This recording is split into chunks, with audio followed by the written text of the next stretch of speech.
What's going on, everyone? Thanks for checking out the Among the Ashes podcast this week. We're your hosts, Wes and Marcus. Now, before we jump into this week's episode, we want to take just a second. We want to say thank you to each and every one of you guys that's been following along with us so far. It really does mean the world to us, and we really do appreciate all the love and support that you guys show us. Now, if you guys are checking us out on YouTube and you haven't done so yet, please go ahead and hit that subscribe button, hit the like button, leave us a comment. We do want to hear from you guys, and we do want feedback on the show. And don't forget to turn on that notification bell. That way you can stay alerted for whenever we upload each week. Also, when you're done there, if you don't mind, please jump over to one of these platforms: Spotify, Apple Podcasts, iHeartRadio, Amazon Music, or YouTube Music, and give us a follow there, as well as leaving us a 5-star rating. This is the best way to help the show to grow and the best way to get it out there to more people. That's going to be True Podcast Platform. You don't get the video, but you do get the audio, and you can download an episode for whenever you don't have a chance to sit and watch it on YouTube. Also, if you don't mind, share the show with your friends and help us to get out there to the masses and tune in on Thursday mornings at 9 a.m. Central Time.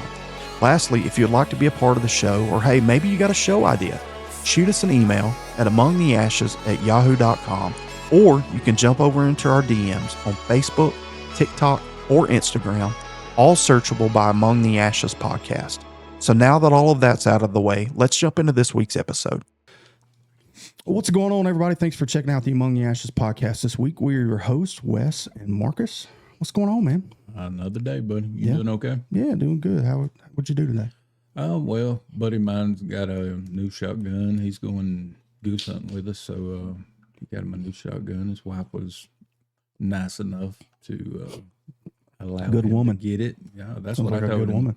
She said, he told me, she said, how much you got saved up back for that gun? Because he's been guest hunting with me, back over the deer season. He said, I got most of it. Why? She said, well, I got a raise. You want to just take it and go get your gun? I was on the phone with him. I said, you tell that woman right now, she's the best wife in the world, And I'm gonna send her flowers myself. So Lavana was asking me, he'd called me, and Lavana was asking me about the gun. I said, yeah, Brad got his gun and stuff, and he's going on the goose hunt with us, and I'm going on the goose hunt too. What do you think about me getting a new shotgun for that? She said, yeah, I'm not the best wife in the world. Like, nope. She straight up told you. Okay. So he's had it for about a week, and he's been dying to shoot it. So we went down to the club and ran a couple rounds through it and tried out different chokes and whatnot. Kyle ended up coming down too. He bought a new gun and thermal sights and scope and can and everything else with it. So pretty sick. I wish I had money just to. Yeah.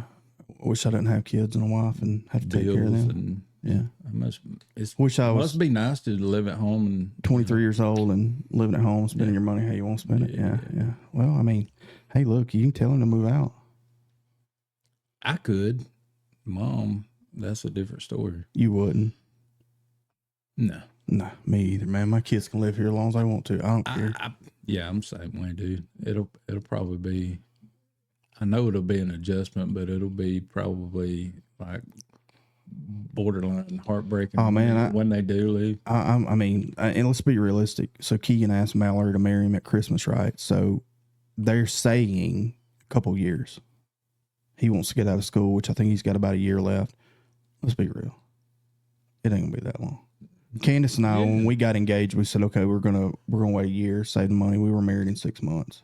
It's, so in reality, chances are, I mean, he's out of here in a year, which I've told him. I was like, hey, look, if you're smart, you will save your money. Y'all can live here. Stay here. There's enough room. I know it's weird. I know it's a little awkward. Live here for a year or two and save your money. I mean, it ain't like you got any bills, so just save your money and y'all can pitch in around here if you want to. And then, you're kind of set up. And he's like, no, I don't think I want to do it. I was like, well, I've been there. I didn't think I wanted to do it either. But in hindsight, I wished I would have. Yeah. So We've got to where we charge rent for Kyle. Yeah. We won't charge him bills or nothing like that. But hey, you're going to give this amount each month, start kicking in on the bills. Do we use it? No, but there's, what I mean? It's teaching. And absolutely, that was the point of it all. Get him used to being, putting this money back every month for this, that, and the other. But we're just going to put it in an account, and when he's ready to move out, then we'll give it all back to him. I need to edit that. He don't listen. He don't want. He ain't got to worry about it. And he likes being on, but he ain't gonna watch it. Yeah. Well, that's and that's a good thing. It's teaching him responsibility and stuff. And it's like Keegan with his breaks yesterday. It's I can't afford. I'm saving for a wedding. Blah blah blah blah blah blah. It's like you can't afford not to. Mm-hmm. Like here's the real deal. If you and her are in that car and you die, there is no wedding. Yep. There's things that you got to pay for. But what did Dad do? Dad went and bought them. Mm-hmm. And now he did give me some money back, and that's fine. He does buy lunch a lot at work. He has been driving because my truck's been in the shop. So it's probably a good thing that my truck went in the shop though, because it's taught him that eating out every day is $20 a piece, or $20 for me and him minimum. Yeah. And then, gas and whatever else. And he's like, hey, can we start taking our lunch? I'm like, oh, now you want to take your lunch. Now you get it. Now you want to take your lunch, Get it. But he's learning. I mean, we've all been there. It's tough growing up, man. Yep. It's tough growing up. So teach him to eat bologna sandwiches during the week, and you can afford that steak on Friday night. Well, he don't have a lot of those vices like, Kirsten, they want to go get coffee or go to Starbucks or something like that. You know what I mean? And it's like, and that's all fine and good. You can do that, but you got to also plan, be smart with your money and do things. But speaking of coffee, let's give a shout out to the Ville. Yes, sir. Absolutely.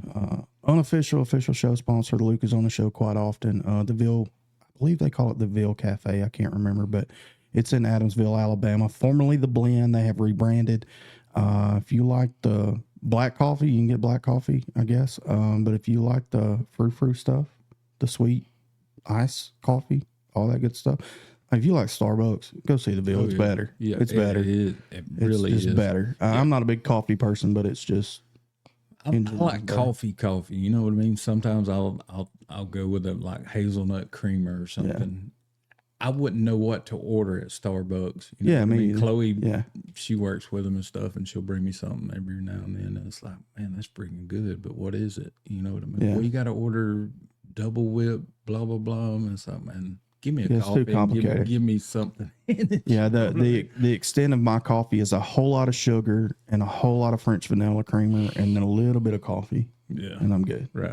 And I don't know if it's that I've got a coffee caffeine high or that I've got a sugar high, but I usually crash within about an hour, and then have to go do it all over again. It's funny, whenever I had COVID, before that I wouldn't have touched coffee. Yeah. And after COVID, it's like the first thing I could smell, and the first thing was the only thing I could taste for a while. And I was like, it's not too bad. And now it's like, crap, I'm gonna go get a cup of coffee. Same way with broccoli. Wouldn't have hit a dog in the butt with a piece of broccoli before, and now it's like, oh yeah, give me broccoli, no cheese. Like, no cheese, what? Who are you?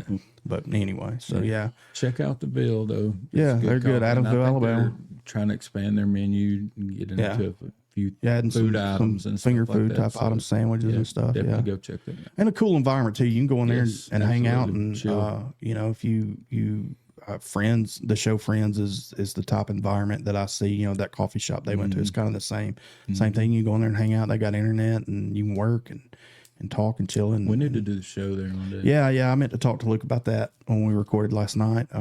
About packing up and coming over there and recording one day. It'd be probably a cool experience. It'd be fun, something different. But good people. Not just because they're family, but they're good people. Go check them out, the Ville in Adamsville. And while we're at it, let's shout out JJ Hatter over at Hometown Auto Sales, hometowntrucks.com. If you're in the need for a vehicle, car, truck, SUV, if it's not on their lot and you want it, he'll find it for you. And he sings really well. So he's entertaining. Yep. And then if you got any vehicle issues, you need some work done, go holler at Jonathan over at BOLTON's Automotive over in Jasper. Again, none of these guys pay us. None of them have asked us to do this.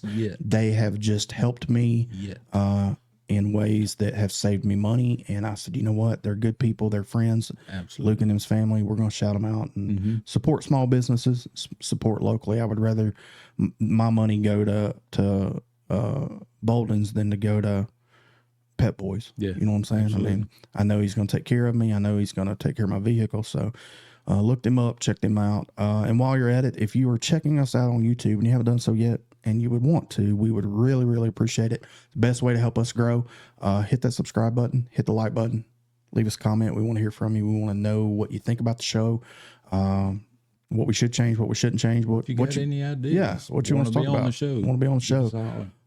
You can shoot us a direct message there, leave us a comment, turn your notifications on so you know when to upload or when we upload, which is typically every Thursday morning at 9 a.m. And share the show with your friends. Just, hey, pick an episode, send it to them. Say, hey, go subscribe to these guys. You know, the more you listen, the better. Likes help us, comments help us, but subscribing really, really helps us stay in the algorithm and keeps us in front of people. And the more people see us, the more people, you know, out there we can grow. Also, you can hit us up on any social media platform, Facebook, TikTok, Instagram, all searchable by Among the Ashes podcast. Or if you're listening on a podcast, standard podcast, Spotify, Apple Podcast, Amazon, wherever you're listening, go ahead and hit that follow button. Leave us a 5-star rating. That's the best thing you could do for us there. That pushes us up. And we are currently, we're at the end of 2025. We were, I can't remember if it was top 75 or top 100 fastest growing podcasts in our niche, which is kind of crazy to me. Maybe they're just trying to make us feel good. But I'll take it. We'll take it. It did make me feel good. I'm not going to lie. Yeah. Like, hey, all this hard work. Yep, you know, we'll take it. And that's all because of you guys supporting the podcast and coming back and helping us out on that. So absolutely. You know, we want to know if this show's helping you at all. You know, if it's touching you. I know we hear responses from the people who are on, just how much the episode really helped them and helped them think in a different way. And I think that if we could get some feedback from you guys on the episodes that you heard that, you know, from the guests that helped you, that's going to help them even more. And that's really what it's all about is giving people a place that they can come and talk and they've got somebody who listens to them. And knowing that their story helps somebody else. Yeah, and not only that, like you're saying, if it does touch you and it does, you know, strike something in you or it helped you along the way, let us know that stuff because that's something we can focus on in the future. Because we're not the only ones that's going through those things. It touched you because more than likely you were going through that. Yeah. You know what I mean? Sure. And to see somebody else with the same struggles and to come through it on the other side, that helped you. There's somebody else that is going to touch too. Let us know that way when we go further into it and we're in contact with somebody else, you know, we know what to focus on, what worked, what didn't work, what touched you, what didn't touch you. Yeah. It just helps us focus on, you know, ministry in the future. Yeah, definitely. So like I said, you can shoot us a DM on any social media platform. You can leave a comment on the video or you can email us at amongtheashes@yahoo.com. Mm-hmm. So now that all that's out of the way, I guess we'll bring our guests on. Let's do it. Should we? Let's do it. We've been trying to get them on for 6 months. Yeah. Yeah. I don't know if the camera, if y'all let us know if you can't see him, we'll give him a booster seat. He keeps putting me off. Like, isn't that amazing? Yeah, man, I want to do it. That's so bad. That's awesome, dude. I want to do it. When you want to do it? Man, I can't. Can't. I'm busy. Got better things to do. Got a better podcast. Bro, do we need to come to you? Yeah, kidnap you. Kidnap you. Rahshad, how you doing, brother? I'm doing good. How y'all doing? Y'all listen to that voice. Like, it's just like butter. People say people say that the voice sounds good, but I sound like terrible. No, in the headphones, it's haunting. Yeah. All right. Well, let me ask you a question. Hey, baby, is my voice soothing? No. Be honest. No. Is my voice soothing? No. It's a good podcast voice. Yeah, but it ain't like yours. I can't. Like I could turn yours on and go to sleep to it. And just be like ASMR. Yeah. Yeah. Just a good deep buttery some boo boo. I'll do ASMR if it'll keep me from ever having to go to work again. Right. I don't mind. Absolutely. Anything to get out of going to a 9-to-5 job and having to clock in all day. I'll just about. This is about as close as I can get to it. Darth Vader. Right. Yeah, you know, it's one of those things, man. It's I would love for this to take off and it'd be my job. Oh, yeah. Like I love everything about it. Like I'm definitely probably not good at it. I definitely No, you're good at it. You're good at it. Well, I definitely don't editing and Both all of that you. stuff. It's been a learning process and I'm still nowhere where I need to be, but it's a labor of love. Yeah. But I love it. The editing part is like beyond me. because I don't have the patience for it. And I know that's somewhere that I've got to evolve. To. Me too. And I feel, well, I don't really feel bad. But He don't feel bad. All he has to do is come in here and talk. I really don't feel bad. Look, me and my I'd like to know it. Yeah. Just so you know, hey man, I'm editing. You want to come over? Yeah. I'll come over. Yeah. Me and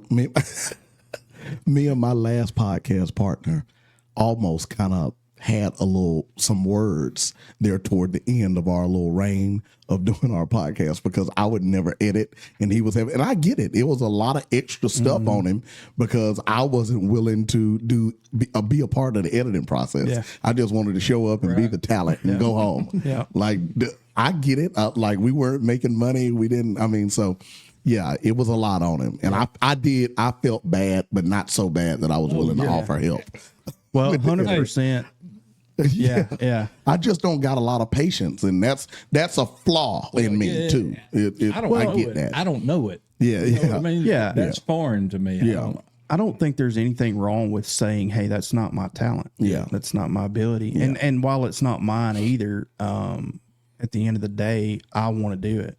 So it's my idea. I put it together, and there's people I want involved in it. And if it's just them being here supporting like this, I'm fine with that. You feel like it's your responsibility to do the editing. But I'm okay with that. Because I enjoy it. I enjoy that. But I do everything as basic as possible. We run one track on all audio.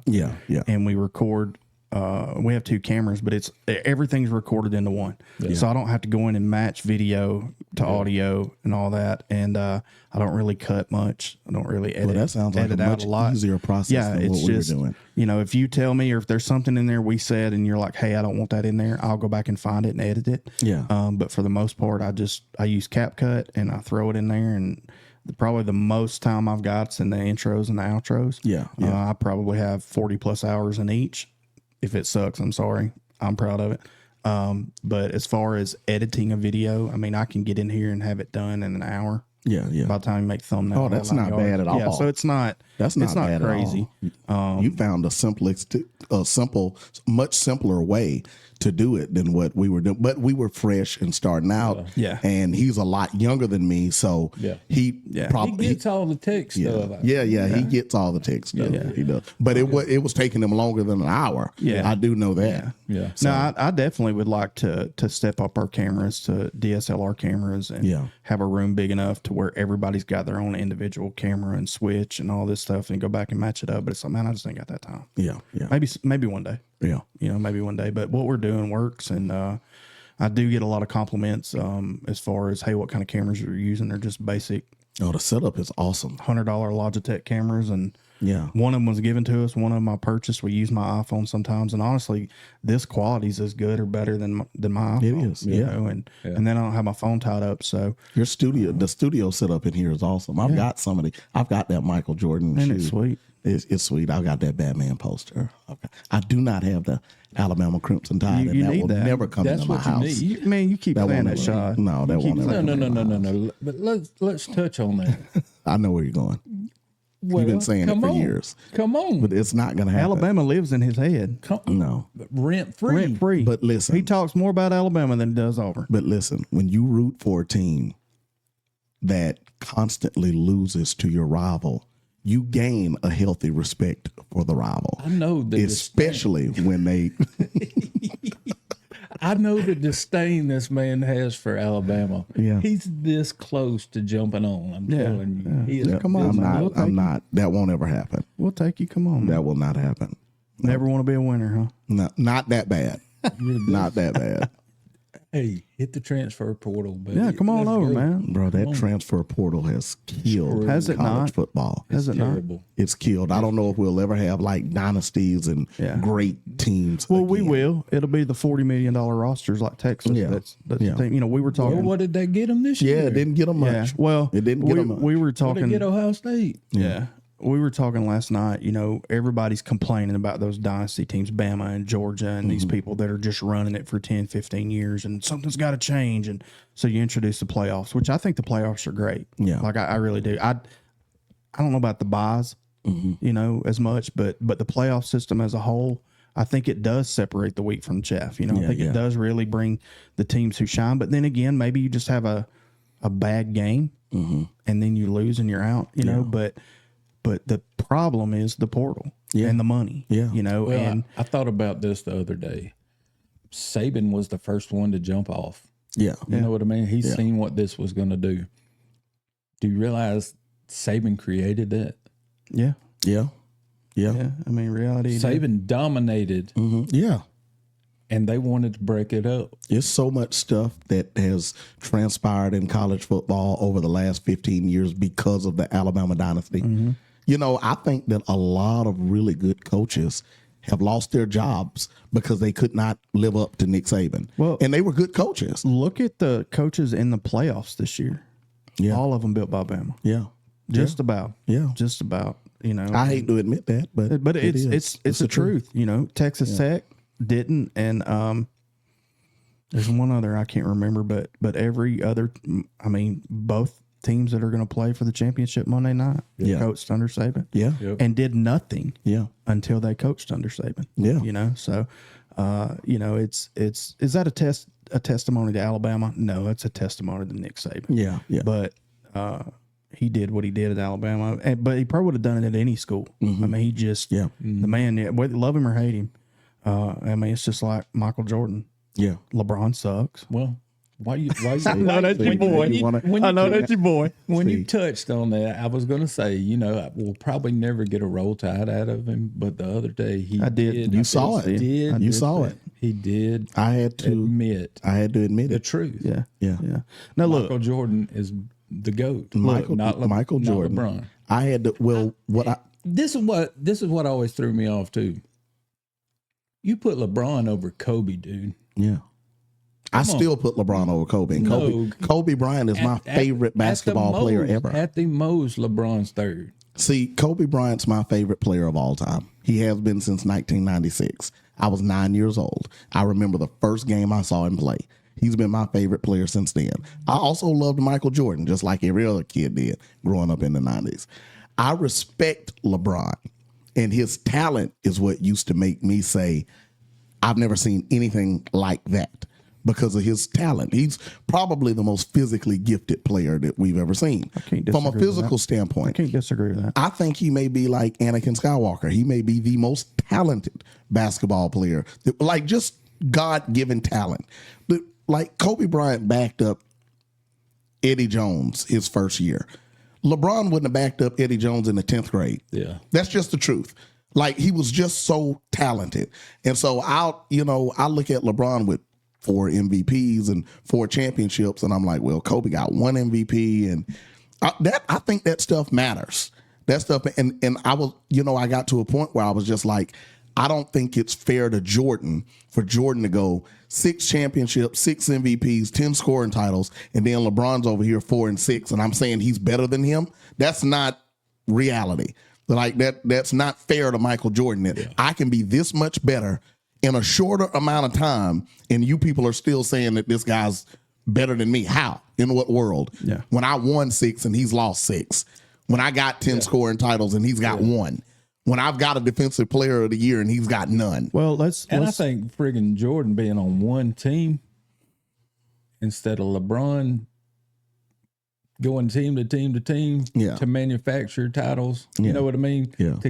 To get where he was finally with a team they built around him. Yeah. You know what I mean? Yeah. That he could lead. I think that speaks to. Wait, let me say this about LeBron.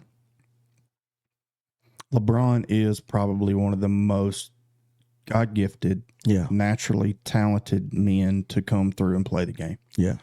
The game is different than what it was 30 years ago when Jordan was in there.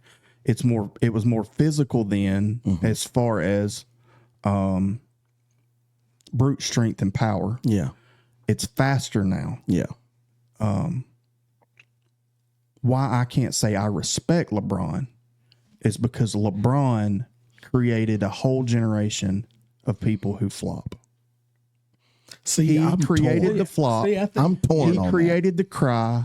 And now Jordan cried too. Jordan would cry for a foul. I've seen it. I've watched it happen. But every game. the game's changing. The fact I think they want to see more scoring. Yeah, they do. Instead of the defense, like the Yeah.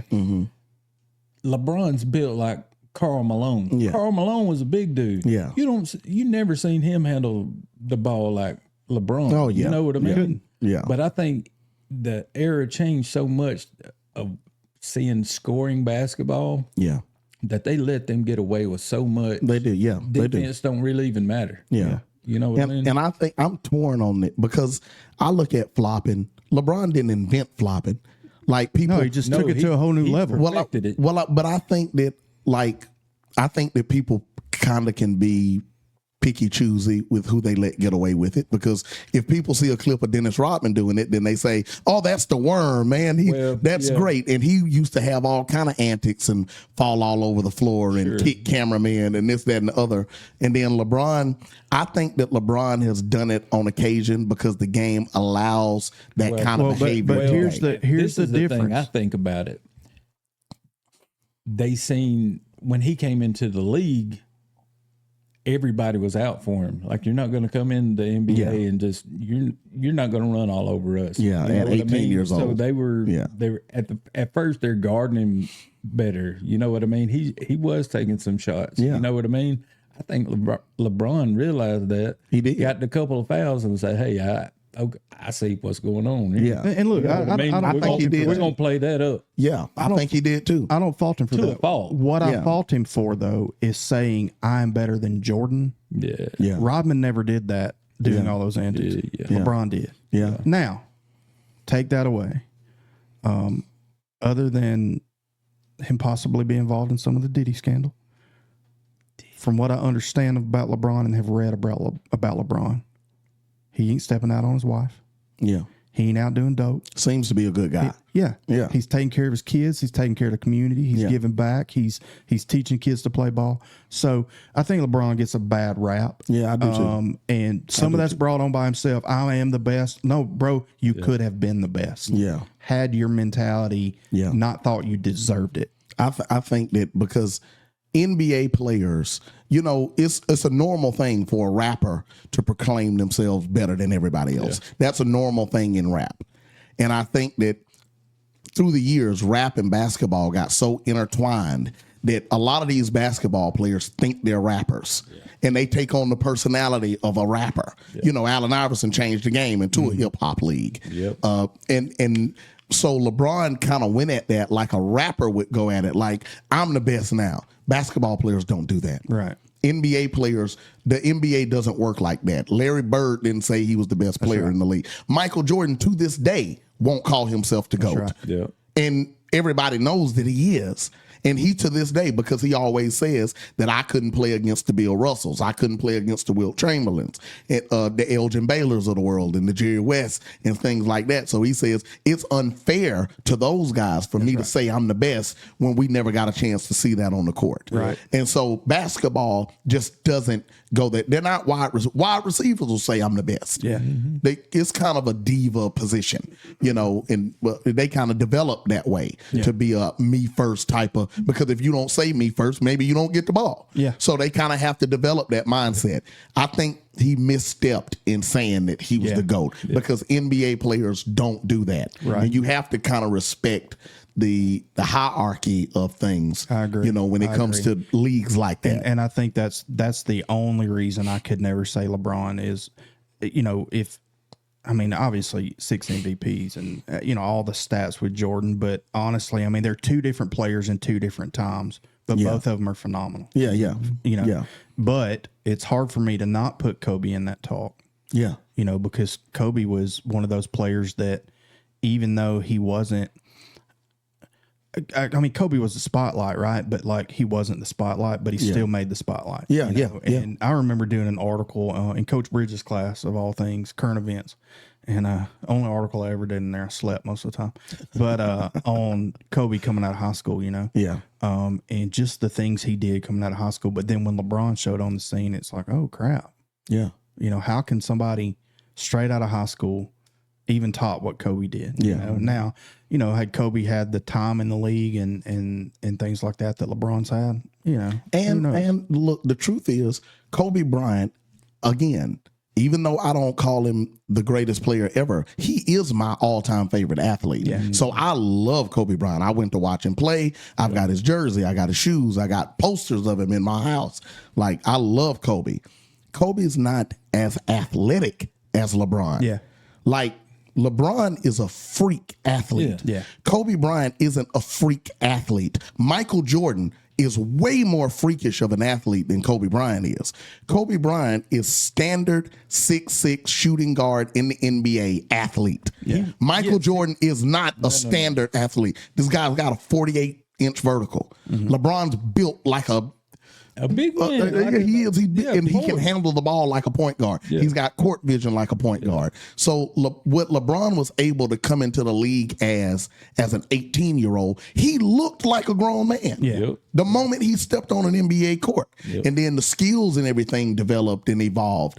Kobe had to kind of grow in. Even Jordan had to hit the weight room after the Detroit Pistons kept putting him out. Yeah. LeBron came into the league looking like a man. Yeah. You know, To me, the thing about Kobe was like a polished Michael Jordan. Yeah, You yeah. know what I mean? Yeah. Like he was a student of the game Yeah. more than he was an athlete. Yeah, yeah. Not to say he didn't work at it or whatever. Yeah, you know yeah, what I mean? yeah. But like he studied the game. I'm doing this. But he emulated a lot, to me, Michael Jordan. Well, he did. You know what I mean? Yeah, he did.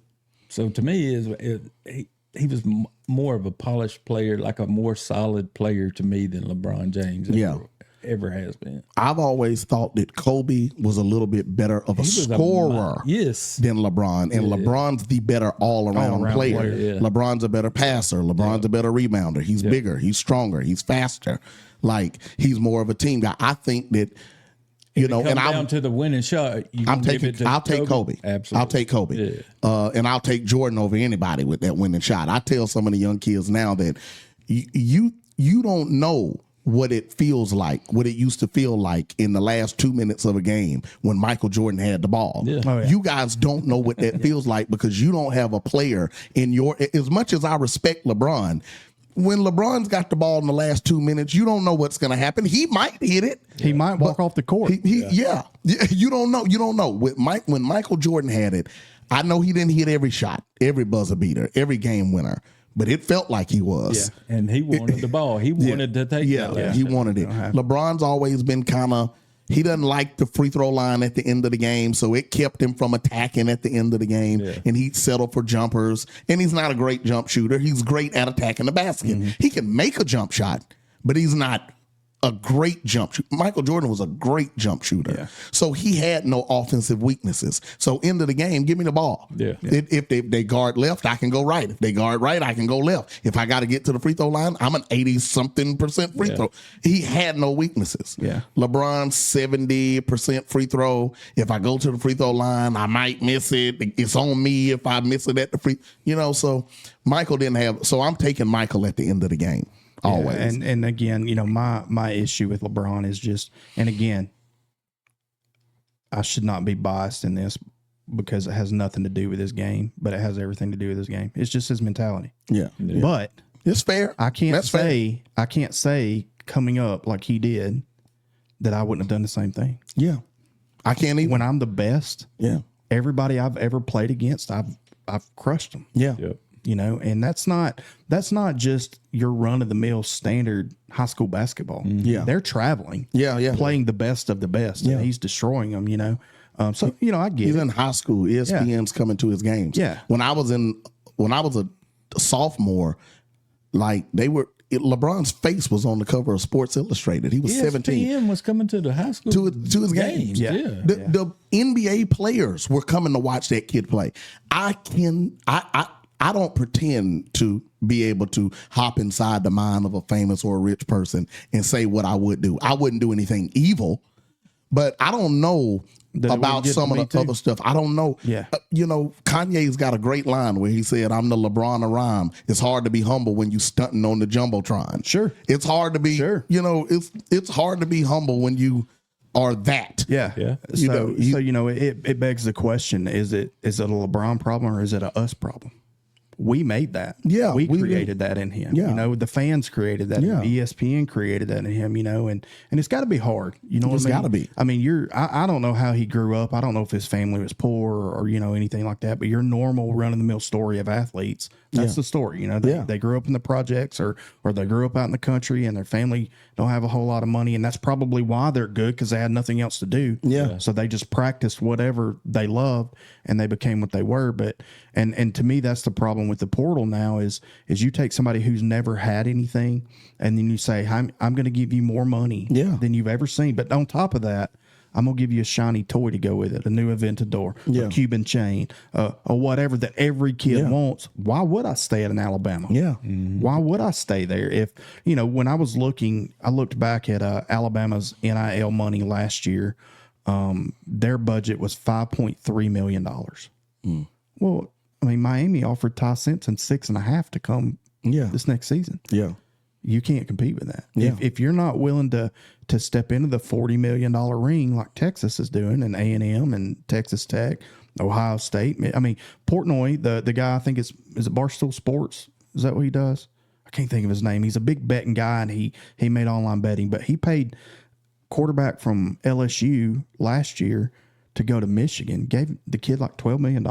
Like his contract was $12 million. 8 of it came from this one guy. Yeah. You know, because he wanted to get him, you know. And then you've got Mark Cuban, who is now backing Indiana. You know, it's like you're not.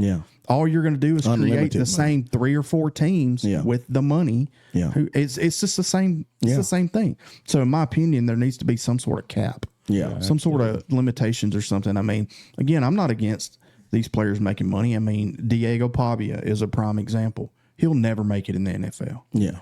But he shined at Vanderbilt, and he was doing pretty big thing. What was it, New Mexico or wherever he was at? You know, but I mean, granted, he's 25 years old. Against 18-year-old kids. But you know, I'm not against that because I mean, it's all of their time. All of their time is focused on even holidays. What if it's football season? They're at the school. You know, they're on the field. If they're not playing, they're practicing. If they're not practicing, they're working out. If they're not working out, they're nutrition. If they're not nutrition, they might be sleeping. And then you add college into the mix. And look, school. Look, Chavis Williams, who, you know, went to Alabama, won a national championship, and then played for the Baltimore Ravens for a year, and the head football coach at Dora High School now. He told me a long time ago that college football was way harder than pros. 100%. Now, don't get me wrong. I love pro football. That's my favorite outside of the NBA. I like college football. I love pro football. It's always been like that for me. But he told me that, you know, being a college athlete is harder than, you know, being a professional athlete. Now that's coming from him. I don't know what anybody else's perspective on it is, but that's coming from him. I would say the mental aspect of it, 100%, and probably some of the physical too, because you're constantly doing. You know, in the NFL, it's a 9 to 5. You go to work, you clock in, you work out, you practice, you go home, and then you do what you want to do. There's no studying, there's no grades, there's no. And then you have the money to go out and do what you want to do at the same time. And these kids are struggling. So I'm not opposed to them making some sort of income. I do think scholarships need to go away. At this point, you have to be enrolled in school to play here. So you've got to pay for it if your NIL money covers it. So the school needs to figure out, okay, part of your NIL deal is the $100,000 that's going to cost you to go to school here. Then give those scholarships to people. My kids, for instance, 4.0 GPAs, can't get a scholarship to Alabama. You know what I mean? So give those scholarships back to kids who actually work hard and need a scholarship, not an athlete who's going to come in and make money plus get their school for free. You know, split it with the rest of the team. Split it with the rest of the team. If you get $1 million, you get $500,000. The rest of the team gets the other $5. Well, I say you can't do your job without the rest of them. I do. I say that, and I think they don't have the chance to do it. If I'm an offensive lineman and that quarterback just got paid $12 million to come in, and I've got 50,000. You better buy me a Rolex or something. Yeah, bro, you better be throwing something my way. And they probably do. I'm sure. I've even heard, pro quarterbacks talk about how they would buy their whole line Rolex. You need them to protect you. They need to be happy, and they need to respect you. That's right. Or you looking at a lot of damage coming on Saturday. I agree. But, was it, it was I couldn't think of his name last night either. Bama boy, what's his name? Stallions quarterback. Oh, AJ McCarron said that there was enough portal players, enough transfer portal players to fill 35 rosters. Over 2,000 players. Now, look, when we say that, I'm not talking about just your average Joe Schmo who's good enough to walk on and maybe play. I'm talking enough 5-star athletes to fill 35 rosters. 4 and 5-star athletes to fill 35 rosters. It's crazy. And you know, you want to come in here for a year and then jump ship because somebody offers you more money. There's got to be some regulations with that. Yeah. You know, you come in the portal and you either sit a year or you come in and you can't leave for a year. Yeah. You know, you come in, play this year, you're here next year, and if you want to leave, then you can leave again. Something, or put a cap on how much. Which, you know, when you go start capping the money like that, then you're getting into player contracts, which is like the NFL. Then you get into unions. Mm-hmm. You're creating a lot of stuff that you know, college doesn't want to. They don't want to take that. So let me ask you this. This is another aspect of how the NIL has probably changed the game. But before NIL, do you think the kids, I call them kids, young men, being disciplined, being coached in a team to making the NFL, a lot of people didn't,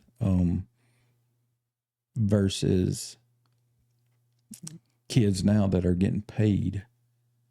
How do you think the transition from being a young man stepping into a man role, being in the NFL, changed from being disciplined to being paid all this money to getting in the NFL?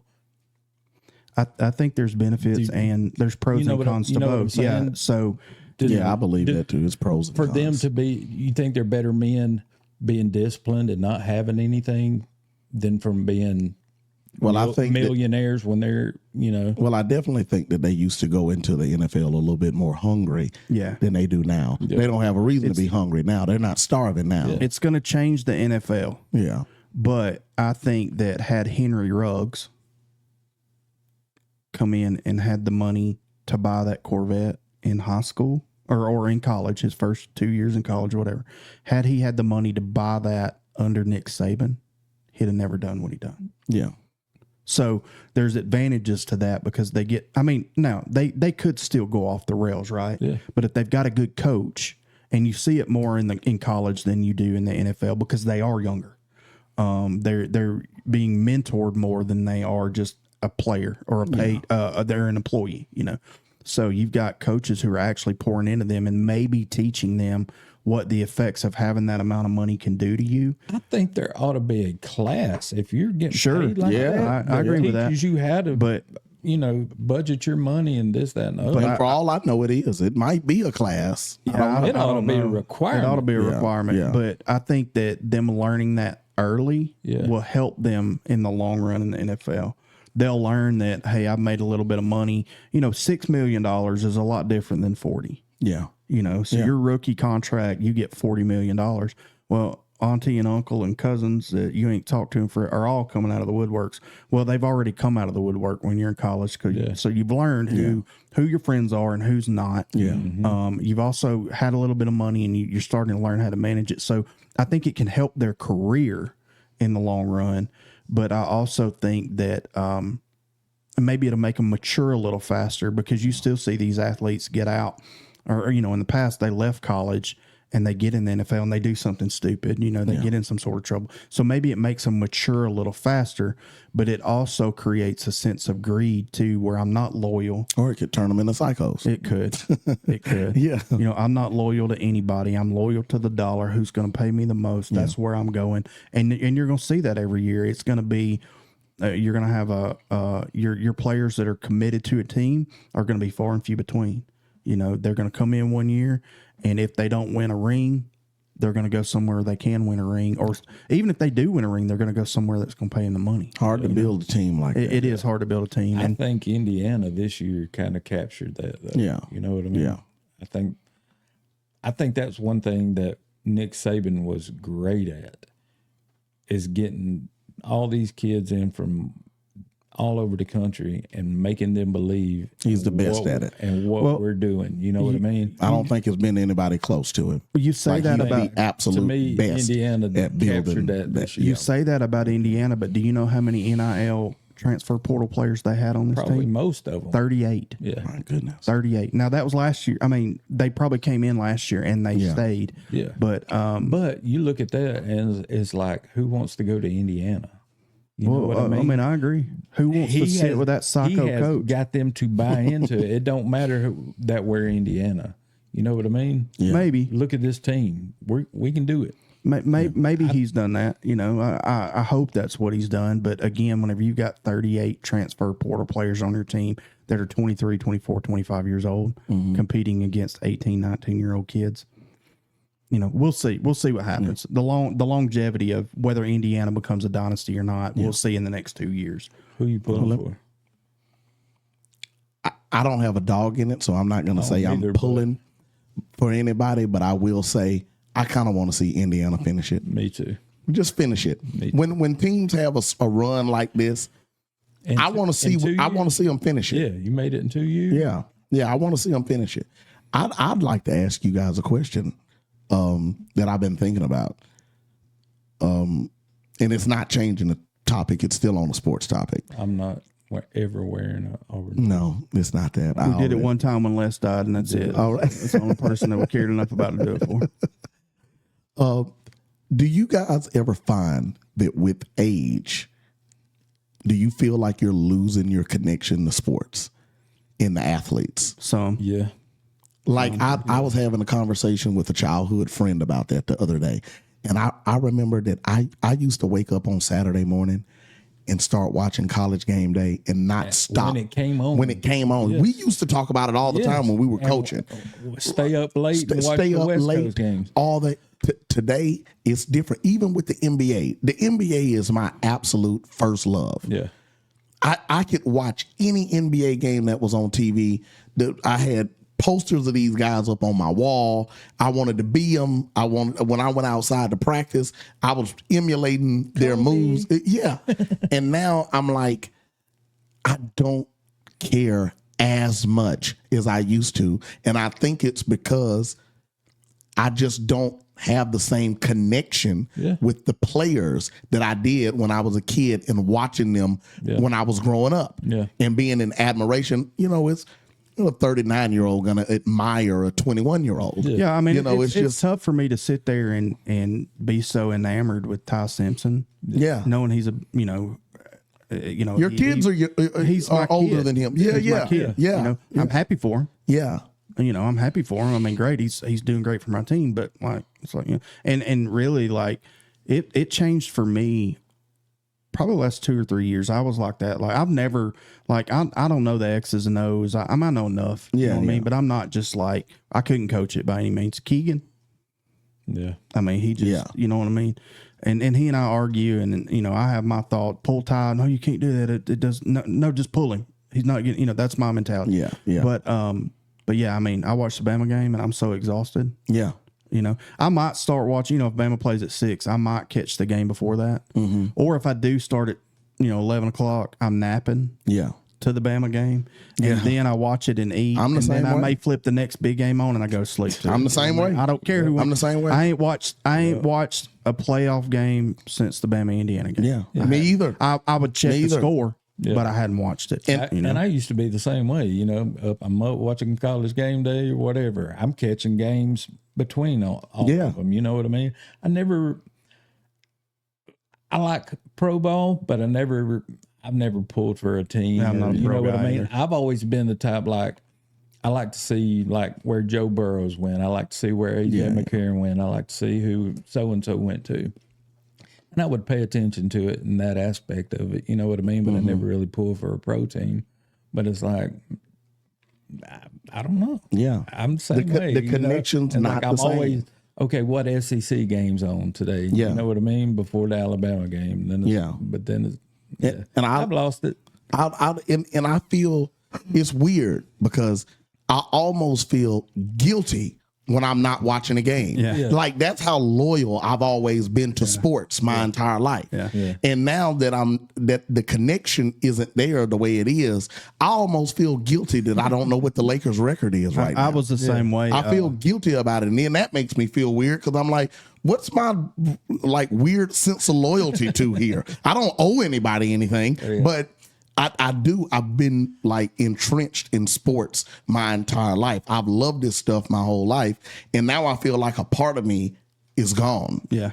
When it's like a void. It really does feel like it's a void there. Like my Saturdays aren't full of college football updates and upsets now. Hey, That's what Calm down, the kids call me that. Right. The kids call me Unc. I got some gray in my beard. They call- It's the gray. That's like, what it don't is. call me Unc. I'm your 10-year-old kid size. That's what it did. It was the gray. Yeah, it was it was the same for me. Yeah, it is. Ole Miss, Georgia. I'm laying in bed. Keegan's texting me scores, and it's like, it's 9:30. Stop texting me. Yeah. If you got a problem, call me. If not, quit texting me. And then, I didn't watch that game. I didn't watch Indiana, Oregon. I didn't watch Miami, Ole Miss. I mean, I laying in bed watching The Office. Yeah, because that's what I do to go to sleep. Me and too. I check the score. Me too. And then I'm out. You know what I mean? Office- and then The didn't know Office- who won. The Office and Modern Family are my comfort shows. Oh, yeah, me I too. watch that to fall asleep. Yeah. It was the same for me for years. It was the Andy Griffith Show. So I'd go get into bed and only black and white. I don't watch the color episodes. Yeah. And then I don't like how you said colored and looked me dead in the eye. well, I mean, it was intentional. It was intentional. Give him a shot. Give him a shot. It's on the first bank. Oh no! It was perfect. Blue. It would have been had I went. Whenever you said that. They called me Mag Negro on the weekend. There we go. Captain Black Sparrow. But yeah, so it switched to The Office for me, and I know Candace hates it. She'll put her headphones in and get her phone out, but I can tell you every episode what's happening. I can tell you every episode. Yeah. It's some of my all-time favorite episodes of television. You know what got Fun me? Run is the Fun Run is like one of the like- funniest episodes I've ever seen. I like The Office. You know what show really got me, and there was a couple seasons of it. Suits. Suits was good. I've never watched. I couldn't get Man, that into was a it. good It was show, good. dude. It was good to me. It was kind of slow, but once it got started, it was good. But I never finished it. I think it's like when they established all the characters that's in it. Yeah. You really got it. Okay. Donna's the only reason I watched it. Oh, I've never had a thing for reds, but I'm a redhead freak. I married one. I am right now because a I'm redhead freak. Well, I'm not. I like redheads. There we go. I started like I got a New Year's resolution to watch all the classic shows that I have no business being this long without watching them, and I'm just now getting around to them. Like I'm a big Stranger Things fan, so I just got through watching that finale. Seen it. when never watched Stranger I watched Things. a couple episodes with Kyle. I didn't get it, but man, You guys aren't Yeah. super nerdy though. I'm a Kyle, nerd. Chloe, Zach, and all them's at the house, and they have not stopped talking about the ending. To Yeah. the other. Zach was gonna come over to my house and watch Man, they could have done this. They couldn't have done this. But Yeah. I just didn't get the couple episodes. I guess I need to watch it. You've got to watch it from the beginning. But I It's just- a the nerd couple trope ones- though. You're not a yeah, nerd. That's probably I'm why. gonna You're tell not a you me. nerd. I started watching The Walking Dead about the 6th season. Okay. It's 6 seasons in. I started it. Yeah. The Office. I watched it a little when it was on regular TV, Me too. but now I watch it all. I mean, so I'm. It's like when something's big and everybody. Game of Thrones when it came out, everybody's talking. I'm about watching it. Game of Thrones right Man, now. I'm telling watching you, it again. I'm convicted. obsessed. I'm It's watching good. it I'm again, obsessed. like for the third time. Dude, Yeah, this you know what episode I watched last night? The Red Wedding. Wedding? Oh my God, dude. I was on group chat with my friends and they were like, go ahead and break it down because I know you got thoughts. We were all waiting on you to see the Red Wedding. Kyle and I Zach were felt talking- like somebody I knew died. I was like, don't you touch Rob. Kyle and Zach was talking about last night. It's like, man, they could have killed so and so off. They could have killed so and so off and left it like this. I said, I tell you what, Game of Thrones ain't They don't care. Kill any They don't main care. character. You like them, they die. And that's Ned what I Stark. Episode 4 gone. That's what I told people about Stranger Things, that they were upset that more people didn't die. And I was like, Stranger Things is not Game of Thrones. Yeah. It never has been. No. They don't kill main characters. It's not that kind of show. Game of Thrones I'm finding out they will kill anybody. Yeah. Just as soon as you start to like them, they're gonna die. Dude, they're gonna die. It took me 15 minutes to start the next episode because I was so shocked and hurt. I was hurt. Have y'all watched The Walking Dead? Believe it. No. I couldn't believe it. Have y'all watched all of The Walking Dead? No, I watched like the first 2 seasons. I get bored with zombies real quick. Do you care if I spoil it then? No. All right. So I do because I might watch it. Oh, well, they kill a guy in season 8 that you never With the see bat? coming. Yeah. Okay, I know that. Okay, so they episode. kill I Glenn. only got 3 seasons. They kill Glenn. Glenn has been in the show since episode 2, season 1. And he's kind of a background character, real sarcastic, kind of a nerdy Asian guy, pizza deliverer, whatever, but you never expect him to be a hero, right? And he turns into just a bad A. You know, he's not Rick by any means. Yeah. But he's learning. And they just take him out. Killing Abraham, I get it. I get killing Abraham. Abraham's a threat. Glenn ain't no threat, or so you think. Yeah. But O'Negan, O'Negan's smart. Yeah. This fool right here, this will crush him if I kill. And I was over, no Glenn, no Glenn. He said, Maggie, I'll find you. And I'm like, Maggie. I remember it was brutal. It was like a moment in pop culture when it happened. Dude, it was a moment. Shocking. I was like, because they teased it the season before. He falls off this trash can, saving a guy who's a villain. Because Glenn's like, he's the guy, he's not going to kill you. He'll make you think he'll kill you, but like, if he cannot kill you, he's going to try to do it in a way of letting you know, hey, dude, we can be friends. Like Rob Stark. Yeah. We can be friends, right? So he falls off this trash can, him and this dude, into a horde of zombies, and it ends, right? That's the season finale. So they teased it. Yeah. Well, so when you come back the next season, he ends up making it, and the other guy dies. So you think, they ain't going to kill Glenn. Man, they end the season. Did he? Yeah. Out, But Negan is my all-time favorite character. So the Joker is my favorite. The Joker's my favorite. I don't know why. Like, I love Batman, but I root for the Joker. The reason you never saw Rob Stark coming, he was coming to apologize. He was. Look, he brought his uncle there. I know I was supposed to marry your daughter. Look what I got. Yeah. I mean? Like, you get it. You get it. I'm sorry. We good? Not personal, bro. Yeah. I understand. Yeah. But look, for a small second, I was like, they're taking this too well. This show doesn't go like this. There's not that many pure people like Rob than Rob Stark, and they're like, we'll put all this behind us. So for a split second, I was like, that's weird. Then they start hanging the crossbows over the balcony.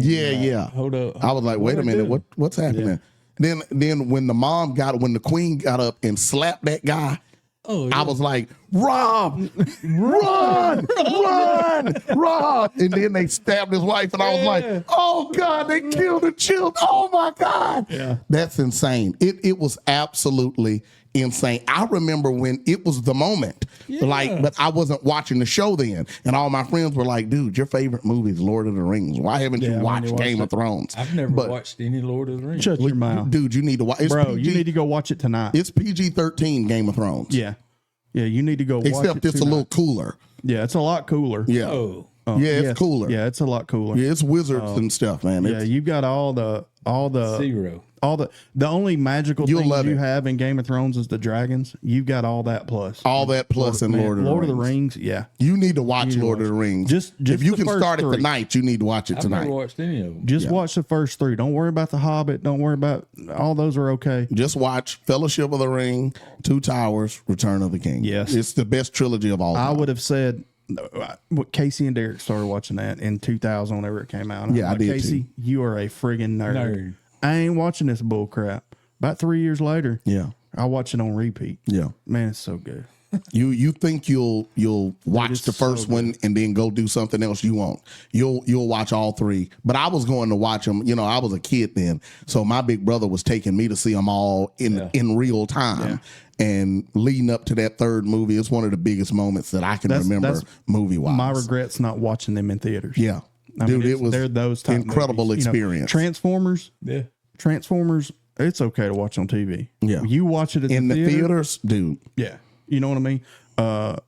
Avatar. Yeah. All the colors. Some and movies stuff's you have cool, to see in but when theater. you see it in theaters, it's like, oh, I get it. Yeah. I get it. I've said since 2007, the very first Transformers movie is the coolest thing I've ever seen on screen in life. Like the very first one, I went to watch it 5 times in the movie theater. I went to see it 5 times.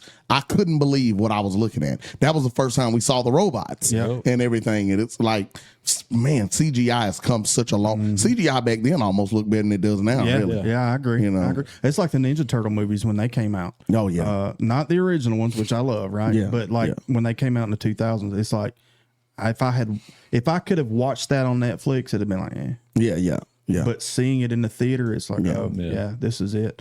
And probably the same way with the Marvel movies. Yeah. You know, the Marvel movies are good, but when you see them in theaters, it's just different. The Kane the Conqueror, I don't remember which Marvel movie that is because I haven't watched all of Ant-Man. Yeah. That dude that played Kane the Jonathan Conqueror. Majors. Yeah. Biggest mistake they did was canning him and not bringing it back. Oh, for what some bullcrap they did. Like, Yeah. but had I watched that at home, it'd have been like, That dude's an amazing actor. yeah, it was just, yeah, it was. Like even really, really mediocre Marvel movies, watching them in the theater with a crowd full of people made a mediocre Marvel movie a great experience. Yeah, You know, they- Everybody's Look, reaction. the third Iron Man sucks. yeah, But I it was hate good in the theater. It's the worst movie I've ever seen. But it was good in the theater. Yeah, You it was know, good. I mean, Yeah. it is what it is. But yeah, you should go watch Lord of the Rings tonight. Yeah. Dude, you got to watch Lord of the Rings. Yeah. If you love Game of Thrones, then Even Uncle Lord of the Jackie Rings told me that. What? Lord of the Rings. Oh, yeah. He said the books are even better than Oh, yeah. Yeah. than the movie. Well, they say the Game of Thrones books, you know, Song of Fire and Ice, they say they're really good. I'm not a reader, but I'm not a big reader. I've always wanted to be I'd a like reader. to be. Like I like the idea of being a reader. Yeah. And I don't think I've got the attention I span gave you for a it. I book. struggle to I read the gave you Bible. a book one time. I do too. I do too. I gave you a book one time, Lone Survivor. Yeah, you did. About I still Mark got it. Trail. It's way better than the movie. yeah. Yeah. I mean, you only get, they have to put everything into a movie. Yeah. You know what I mean? Yeah. The book blows you away. Man, what a good movie, though. It's just impossible to fit it all in to 2 hours. That's what I'm saying. That's what The book will blow you away. Yeah. Well, I can't watch Game of Thrones anymore. I got very convicted about it. Just because, like, they could have made that entire series without the stuff that they put in it. Would it have made it as good? I think it could have. Lord of the Rings is a prime example. Lord- it yeah, could have been it just is. as good Yeah. without it. You know, it's like There's Shameless. a lot of naked women in Game of Thrones. Yeah, it's like Shameless. Shameless to me is one of the greatest series ever made, and it lives up to its name. Yeah. I don't think they could have made it without everything that's in it. Yeah. But it's like I can't watch it anymore, and it sucks because that would have probably hands down been my favorite series. Yeah. Breaking Bad. Breaking Bad is Sometimes when I'm watching Game of Thrones, I'm like, did they have to show that naked dude right there? Yeah. Forward, Did they have forward. Yeah. Well, that's I have like, to forward through all of I have to go through that. Did I have y'all to ever forward watch that. Spartacus? I have not watched Spartacus. Great series. Yeah. But man, if you ain't comfortable with male nudity, don't watch it. Yeah. It's like, okay, I have to fast forward through that part. It's like Yeah. you could have made this without this, but it was a good series. Well, the main character in Spartacus ended up, I think he actually had testicular cancer and he ended up dying. Goodness gracious. And it changed when they swapped the character. It was still the same guy, but different guy playing him. It changed it. It's like you couldn't. Produced this, did he? Well, you couldn't have He's behind somebody. the camera. He's the cameraman. You couldn't have somebody. Cut, Yeah, redo, yeah. Take that. take 2. Take that. You couldn't Take have what's the name, Kit Harington die and then have somebody else play Jon Snow. It just wouldn't work. yeah, You know what I mean? yeah. And so it was kind of that way. But anyway, speaking of Diddy, so we were talking a little bit before the show, just about how the garbage he got caught up in and why he got caught up in it and things like that, and really kind of transitions us, I guess, into what we're here normally talk about, just about men and becoming better men or whatever. But we were talking, I told you I'd tell you about why men do what they do. Yeah. So, and you said you had a take on it too, but you know, you see Diddy. I'm sure. I mean, like, you know, we talk a lot about preachers and how they kind of get off kilter. They start chasing money, or they start chasing fame, or they start chasing clout, or whatever. And you see it so many times. David E. Taylor, I brought him up. So we brought up Diddy, and we were talking about Diddy and why men do what they do. You see somebody like Diddy who worked his tail off to become the mogul that he is. Yeah. And you see it with ministers, David E. Taylor, Kenneth Copeland, all these different people. And a buddy of mine has a channel called Full Frontal Investigations, and he goes into these church cults and these ministries that abuse people and exposes them. We were talking one day, and he said, Wes, he said, you know, you're a Christian and you go to church. Why do you think these people do this? And I said, well, I think it's the same thing in the world. When you've got somebody who's worked their tail off and they become powerful, they've got all the money they want. They've got all the respect that they want. They've got everything at their fingertip. Like no is not an answer to them. Yeah. Something has to scratch that itch because they're driven. Yeah. Right. They're driven to constantly conquer. And I think that's why you begin to see people like Diddy, David E. Taylor, whoever begin to take advantage of people. Yeah. Now you have conquered every dream you've had, every goal you've had. You've got all the money you need, all the money your family needs, all the money your friends need. Nothing is off the table for you. So what's the next goal? Well, let's set up a hunting ranch and we got human beings. Yeah. You know what I mean? Like that's extreme, right? And that sounds crazy, but they're extreme people. Yeah, absolutely. That's why they do that. And I think the thing with P. Diddy is it just became he no longer had a need for anything. So now what can I do? It's a prison. Fun? Yeah. I think it's a prison. Yes. And I said that from the very beginning. And that's why I say I don't judge them. I judge them for the evil things that they do, because they should be judged for that. But I look at it like, what do you do when you have gained the entire way? It's a reason why the Bible talks about rich men and how difficult it'll be for a rich man to make it in heaven. Because what do you do when you, like you said, piggyback on what you said, you've conquered it, they get bored. I think they probably are a lot more depressed than people think that they are. Sure. And because it's nothing else in life who's their that friend? Excites them. Who's their friend? The people in their lives. The people in their lives, they don't know who's real. They don't know if that girl loves them or loves the money. Chances are she loves the money. But again, their families change on them. They create that though. Yeah. Well, they do. So. They do, but or does it just come with it? Or I get it. Is it a demise because you're? I mean, like, is that something that you should have to suffer through though because you're successful? Yeah. You know what I mean? Yeah. Like nobody can fault Sean Combs on the fact that he is a successful person. Yeah. He is driven. Yeah. He's conquered his goals. He had goals. Now he stepped on people along the way. Yeah. But who doesn't? Yeah. Right? Love or hate Donald Trump. Yeah. How many people has he stepped on to become president? Yeah. You know what I mean? There's no way Melania Trump is in love with Donald Trump because of the way he looked. Yeah. Yeah. She's in love with Donald Trump because Donald Trump can afford her a life that even though she may have been successful as a model. He's a ladder. Yeah. He's a ladder. And you know, people will do things to have their basic need. Well, not even basic needs. People will do things to have their basic needs met. Yeah. Let alone, okay, well, I mean, I can drive a Bugatti. Yeah. All I got to do is lay with this man. Well, think of how cruel everyday people can be. Yeah. Think of how everyday people think. Yeah. They just don't have the resources to do anything evil. Right. But they think evil. Mm-hmm. I know people that have a really kind of think real weird. Yeah. But they can't do anything with it because they don't have the resources to. So what do you do when you get a God complex? Yes. The world gives you a God complex. Yes. And you've got the little weird brain that, you know, maybe a lot of people have. That feeds it. Yeah, that feeds it. And I would dare say we probably all know at least one person that would be a Sean Combs. Yeah. Or a David Taylor. Yeah. Or a Kenneth Copeland. Yeah. Had they had the resources and the means to do it. And who knows what friends you have that would turn on it, turn into that. Yeah. Maybe you aren't that now, But you don't know what you would do if you had $100 million in the bank. Yeah.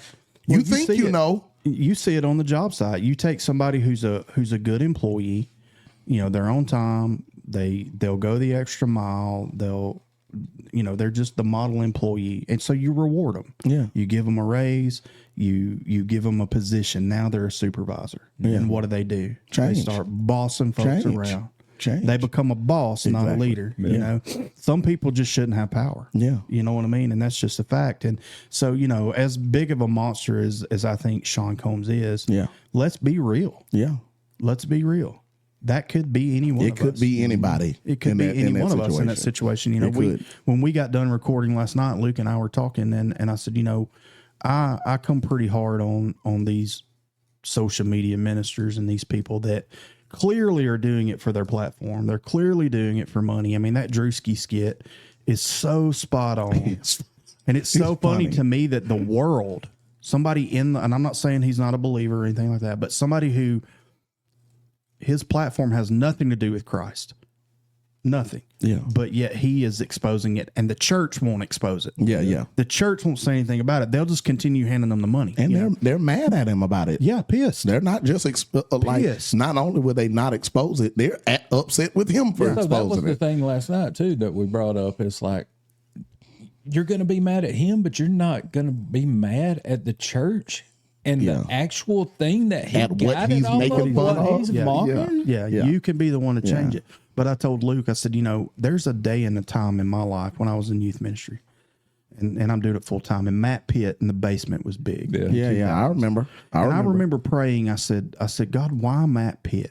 Mm-hmm. Like, I met him 3 or 4 different occasions. Like, sat in a room with him for 30 plus minutes, had conversations with him, friends of friends, and all 3 or 4 times that I met him, it was, "Hey man, I'm Matt Pitt. Who are you?"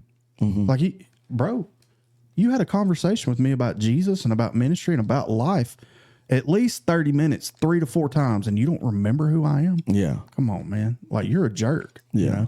Well, then we see what happens with him, right? Power corrupted him. Yeah. And I'm not saying like he doesn't love Jesus. I know a guy that was a guard there at the county jail he was in, and he said the time that he spent in jail for those 6 or 8 months, that jail was the most peaceful it had ever been. He shared the gospel. He shared the love of Christ. I'm not saying that he didn't love Jesus and his heart wasn't there.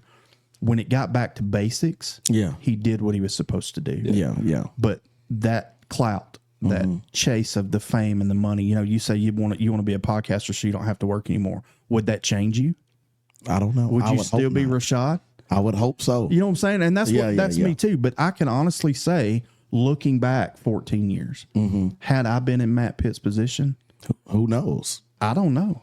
I don't know that I wouldn't have thought, well, because I grew up in a day and a time where, you served the man of God and you called them pastor and it was just kind of ingrained, that the man of God is somebody to be highly respected. And it's like, in reality, no, he's just a man. Yeah. As a matter of fact, he should respect you more than you respect him. Yeah. He should feed you. He's the shepherd. He shouldn't be taking advantage of you. So, I mean, the good thing about us is if anything happens and we, were to take off in something that we wanted to take off in, we've gotten old enough that I think that we know ourselves well enough now, as opposed to a lot of these other situations. This stuff is happening to these people while they're developing as people. Yeah. That goes and that's what's difficult. That goes back to my NIL deal thing. Yeah. It does. It does. So them being that rich, that wealthy, that young, does that feed them or does that help them? Well, it's tough to give somebody whose brain isn't fully developed. Yeah. I mean, turn into King Joffrey.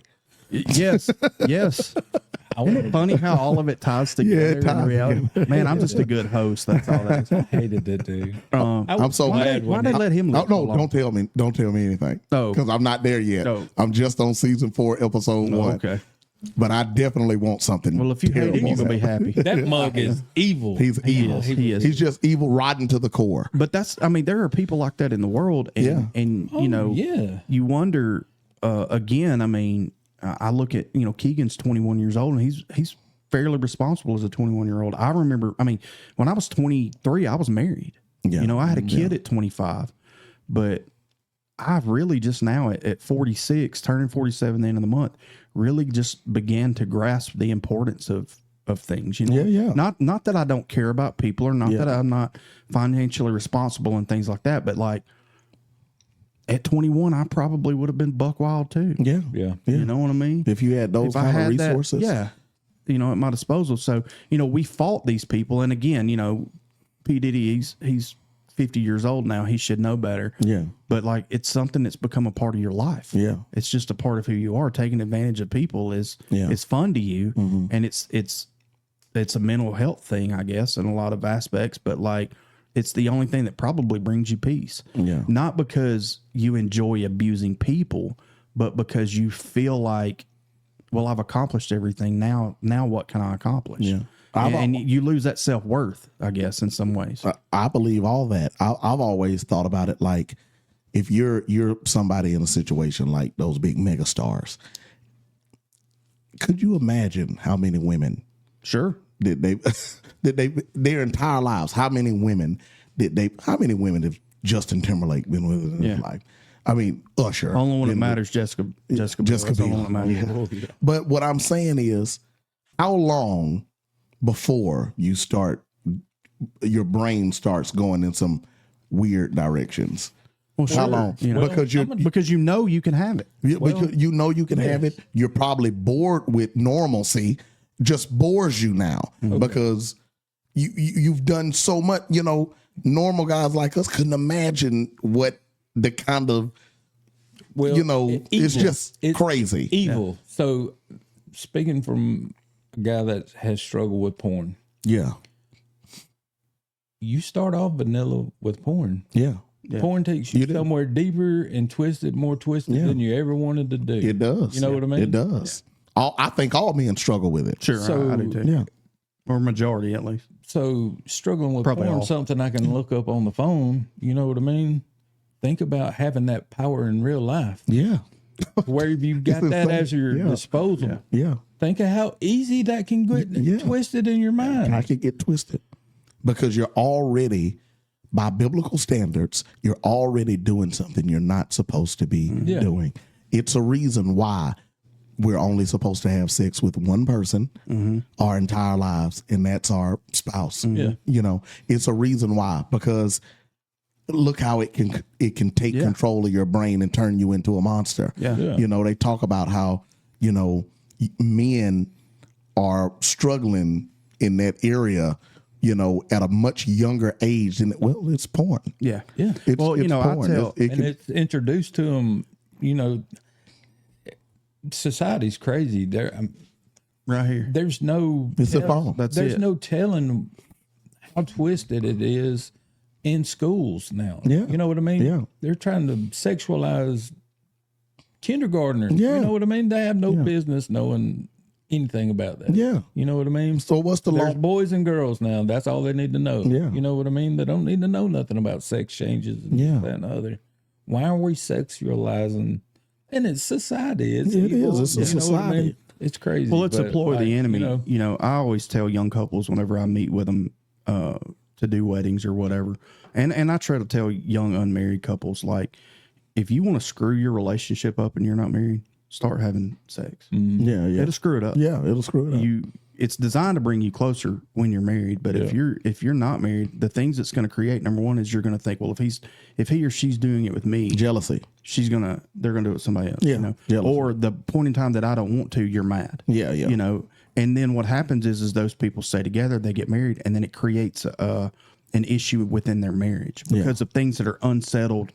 It's really crazy to think, well, now I'm married, it shouldn't be an issue, but you've built a wall previously, and you never tore that wall down, Well, and you still think that way, even though it's not the same case. You know, you focused on the pleasurable side of it instead of the intimacy. Yeah. Exactly. Yeah. Intimacy, yeah, which it was designed to do. Because You know we're what I mean, because pleasure, yes, but the intimacy of that right there, bringing you together. you don't even think about that. Yeah. You know what I mean? Because we're seeing the long-term ramifications of having a society that is overstimulated 100% of the time. Yeah. Our brains are uber sexualized 100% of the day. Yeah. That's when the porn comes in. That's when the kinky stuff comes in. Yep. That's when the weird stuff comes in. Yep. Because our brains were not designed to be over sexualized and stimulated every day. I can scroll on Facebook and hear it's women popping up everywhere on my Facebook. And what's that gonna do? Yeah. After a while, well, it's gonna make you start looking at some porn, and then you're gonna, so. Yeah. Our brains weren't designed to be. That's not what it was meant for. Right. And we've gotten so far away from what it was meant for. Then Well, here's the crazy thing. You think it's today's society, but whenever I was talking before the show about us in our class doing a deep dive on Romans, and when I started studying the Roman Church, it's not any different then than it is now. The only difference is they didn't have a phone at their disposal. watch Game of Thrones. Yeah. It's, I mean, it's been a plague of mankind from the get go, you know what I mean? And it's a trick of the enemy, obviously, but I think it's something that, number one, we don't talk about enough. We don't talk to our kids about it enough. And honestly, we shame people who struggle with pornography or whatever else. It's they're an evil, dirty person, instead of, well, no, they've got caught up in something that we need to try to help them get out of. You know what I mean? And we make sex is either way taboo or it's way overdone. You know what I mean? There's no medium ground for understanding what it's for, why it's for, how it can be a great thing in the right time. And then you're fighting your natural abilities, right? I mean, hormones and all that stuff. But It's almost impossible to stay away from it. Yeah. It's like to not go down a path. It's impossible. Yeah. Because of the way the world is set up. Yeah. It's impossible. It's absolutely mind blowing. And then You're over sexualized all the time. Your brain is overstimulated all the time. Yeah. You think about it at work. You think about it when you wake up. You think about it when you go to bed. You think about it when you turn the radio on. You think about it when you watch your favorite show. It's everywhere. And I don't think it's just men. No, it's not. I think most women do the same thing, especially probably single women. I don't know about married women as much, but probably even married women too. You know what I mean? Because at some point, if their husband's struggling, there's issues, whatever, she's going to take solace and comfort in something, and it's a breakdown in communication in marriages and relationships. We don't talk about the hard things, and just in general, we don't talk about the hard things, but it's because we're so scared of being judged. And why is that? Because we're constantly judged. Instead of Drewski putting a video out that is explaining the truth and the entire world saying that's exactly the way it is, the entire world is offended by it. Yeah. And it's like, no, it's the freaking truth. Yeah, it's the truth. Just because it's talking about, or it's talking about the church, doesn't mean that it's not true. Yeah. It is the truth, and the truth, and I think a part of that gets me is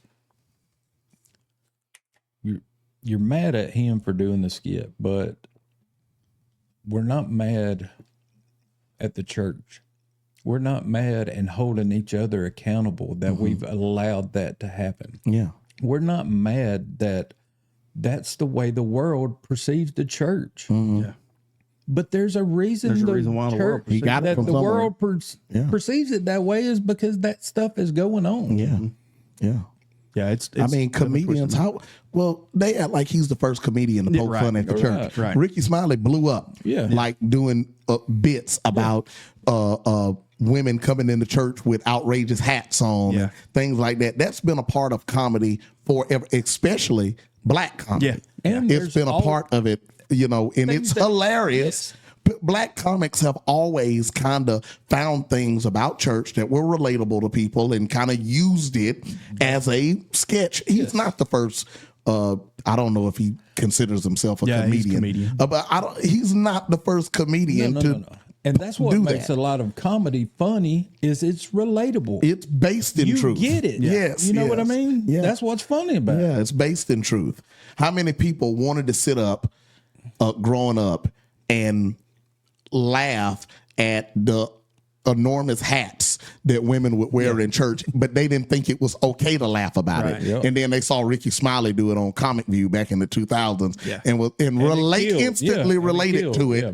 And now it's okay for us to laugh about it because this genius comic has found a way to make it a part of his bit. Right. That's been going on for decades. I don't know why they're acting like that about the it's Jerusalem thing. because now we live in a society where the hip cool thing is to be offended. Oh, yeah. You know, I saw a thing the other day on the, and it's a tragedy that happened. The lady who was shot by the ICE officer. Tragic. I hate that it happened to her. I hate that he was involved in it and it happened to him. Fact of the matter is, though, is stupid games yield stupid prizes, you know, but maybe the situation would have, who knows what it would have escalated to had she done what he told him to do. Yeah. But after seeing the videos, we see she hit him with that car and he reacted, you know, his fear for his life. Agree with it, disagree with it, whatever. But I saw a video of a lady who come on and was crying. She's LGBTQ and, he killed her because she was queer. Oh, no, he killed her because she run him over with a car. Yeah. Stop being offended at everything and just accept reality for what it is. We grew up in a generation where being offended was awesome. You know what I mean? You Married with Children, The Simpsons, all these different shows that it was funny. Yeah. Like, nope, yep, that's true. Well, it's the reason why Saturday Night Live will never be what it used to be. Right. Because when we were growing up, touch on the truth. You can't touch on the truth. Saturday Night Live made their name off of trying to see how far they can push the envelope. Yeah. Yep. And now you can't push the envelope. Yeah. Yep. So it's taken funny. When's the last time you seen a really good modern comedy movie? Oh, no. Okay, well, they don't make those movies anymore because you can't. Yep. Yeah. You can't. They don't even make rom-coms anymore because they'd rather just not even deal with the backlash that could come from it because, you know, it's popular to be upset and outraged. One of the fake outrage. Yeah. One of the best movies I've ever watched. Hands down, one of the best movies I've ever watched. Django. Oh, yeah. One of the best It's one of the movies I've greatest ever movies of watched. all time. Because I understand the mind of Jamie Foxx and what he was doing. Yeah.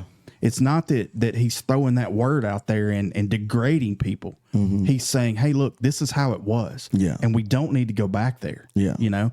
And had you released that movie now, 5 years later, 6 years later, 10 years later, I don't know how it would They'd have work crucified today. him. I don't know how it would work today. that'd have crucified him. Yeah. I can't remember the name of the movie. It's got the guy who played Willy Wonka, the original Willy Wonka. What's his name? Gene Wilder. Gene Wilder.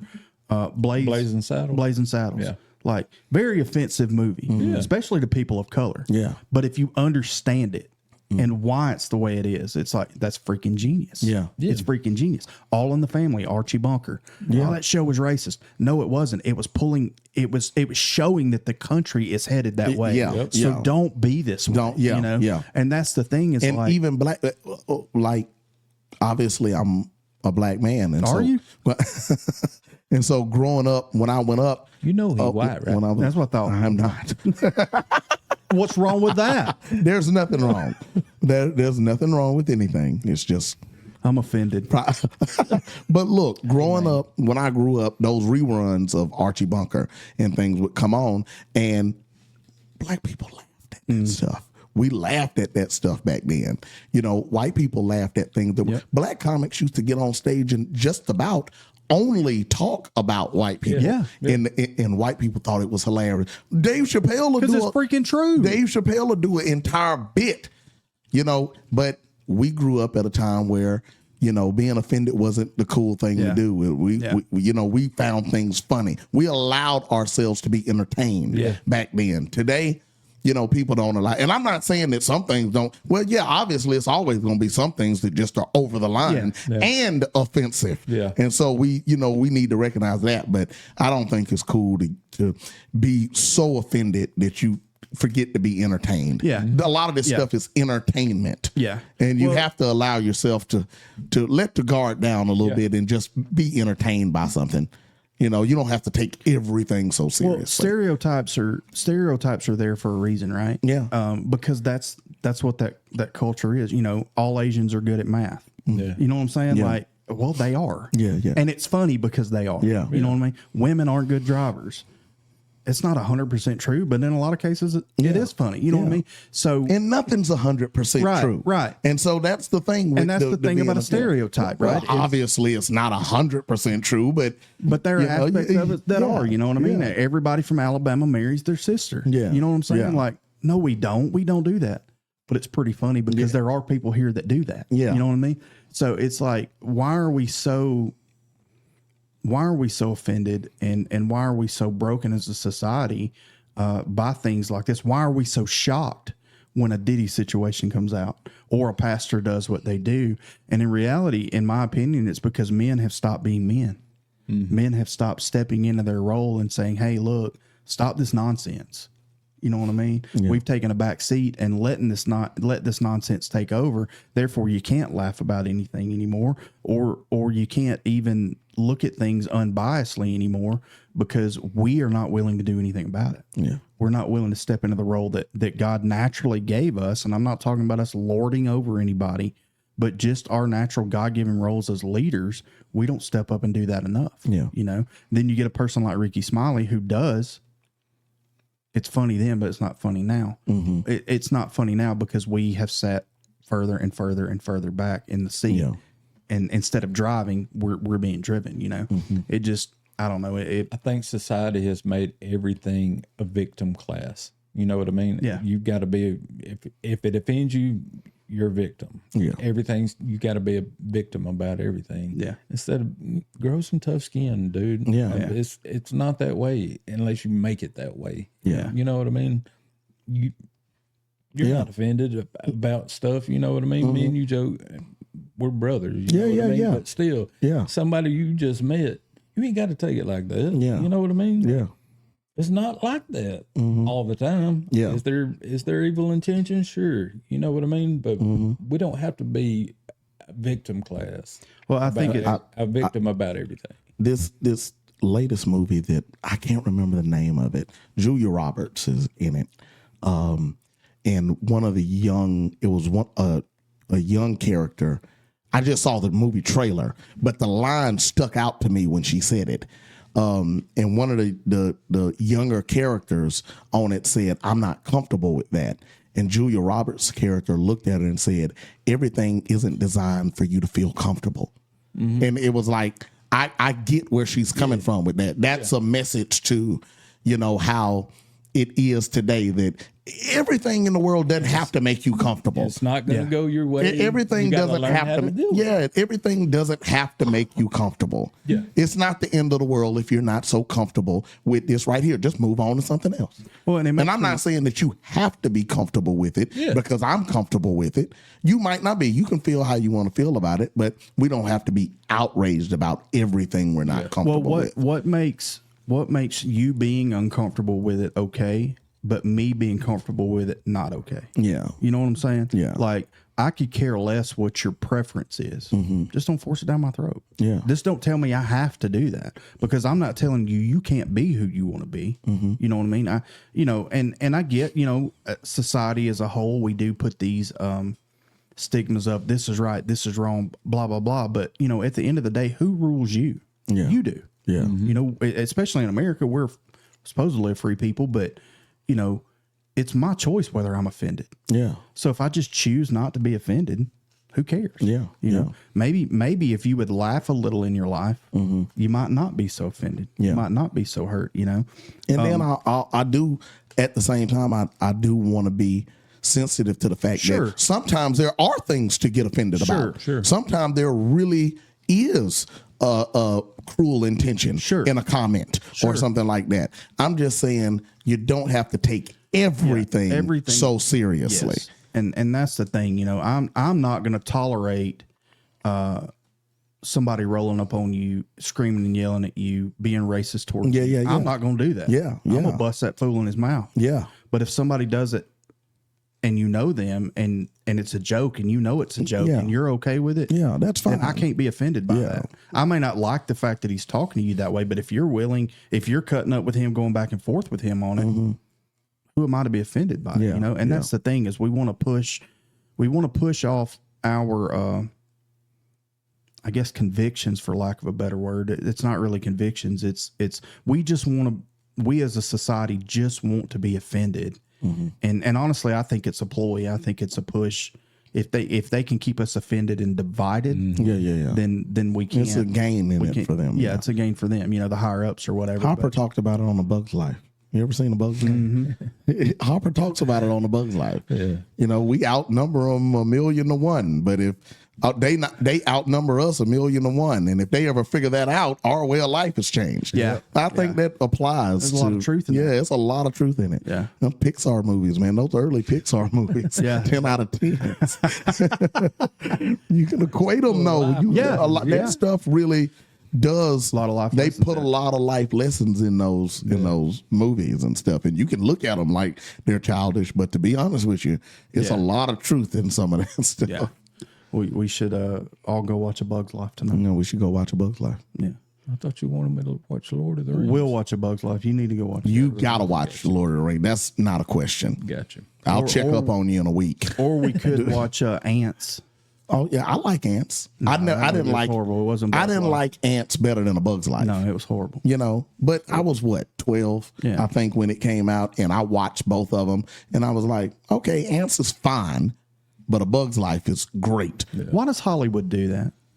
You ever notice that? I They'll don't have a think they movie can- that's a blockbuster Yeah. and then come and do the same movie but in a different way. I think that they lost all creativity. Oh, it's You gone. know what I mean? The creativity's It's like, I remember. this worked. Let's play off of this. Yeah, this worked. Let's They can't try come up this. with anything new. Yeah. So we were at the beach. I don't remember what year it was. The live version of these Disney movies started coming out. Yeah. The Lion King. It bugs me. Yeah. And I'm a Disney guy. Yeah. But it Well, bugs and me. I can see trying to cash in on something that's successful. Sure. But if you don't ever do it as good as you did Hangover 1, 2, and 3, Yeah. Yeah. Yeah. You don't need to keep doing it. We walked in the theater to watch something. I don't remember. It would have been it might have been The Lion King actually we went to watch. But I remember Aladdin was coming out and Beauty and the Beast was coming out. Every movie trailer we watched to watch a remake. We're watching a remake. Every movie we watched or every trailer that came through, not only that, but every poster that was hanging in that theater in Orange Beach was a remake movie Yeah. that year. Everything. Yeah. It was already done the exact same way, just different people doing it. Yeah. And again, I thought the live action Lion King was good. See, I didn't like it. It The wasn't. Lion King's my It all-time wasn't favorite the Lion movie. King. It wasn't. You know what I mean? Yeah. It wasn't Robin Williams playing the genie. The You know what I genie. mean? Yeah. Like, but yeah, okay, it's good. But why do we have to remake it? Yeah. You know? Why they have to remake it? The remake of The Lion King made $1.7 billion. That's why they remade it. so instead of animation, it was It really was still animation. It was. It was It just was. it was In a just different more realistic CG. animation. Yeah. But it was, I'm a feel guy when it comes to movies. How a movie made me feel the first time I watch it is really important to me. Well, I was 8 when the first Lion King came out, and it's still my favorite movie. when Scar to this day. when Scar let Mufasa down, it hurt. Oh God, man! Don't make me relive it. Don't make me relive I'll tell it. you what got me in that movie. But it's hard. What I was saying before that, I didn't mean to cut you off. What I was saying before that is that it's hard to do that again. yeah. When you Capture that capture again. magic, Yeah. it's hard to you can do the technical part. You can make the CGI better.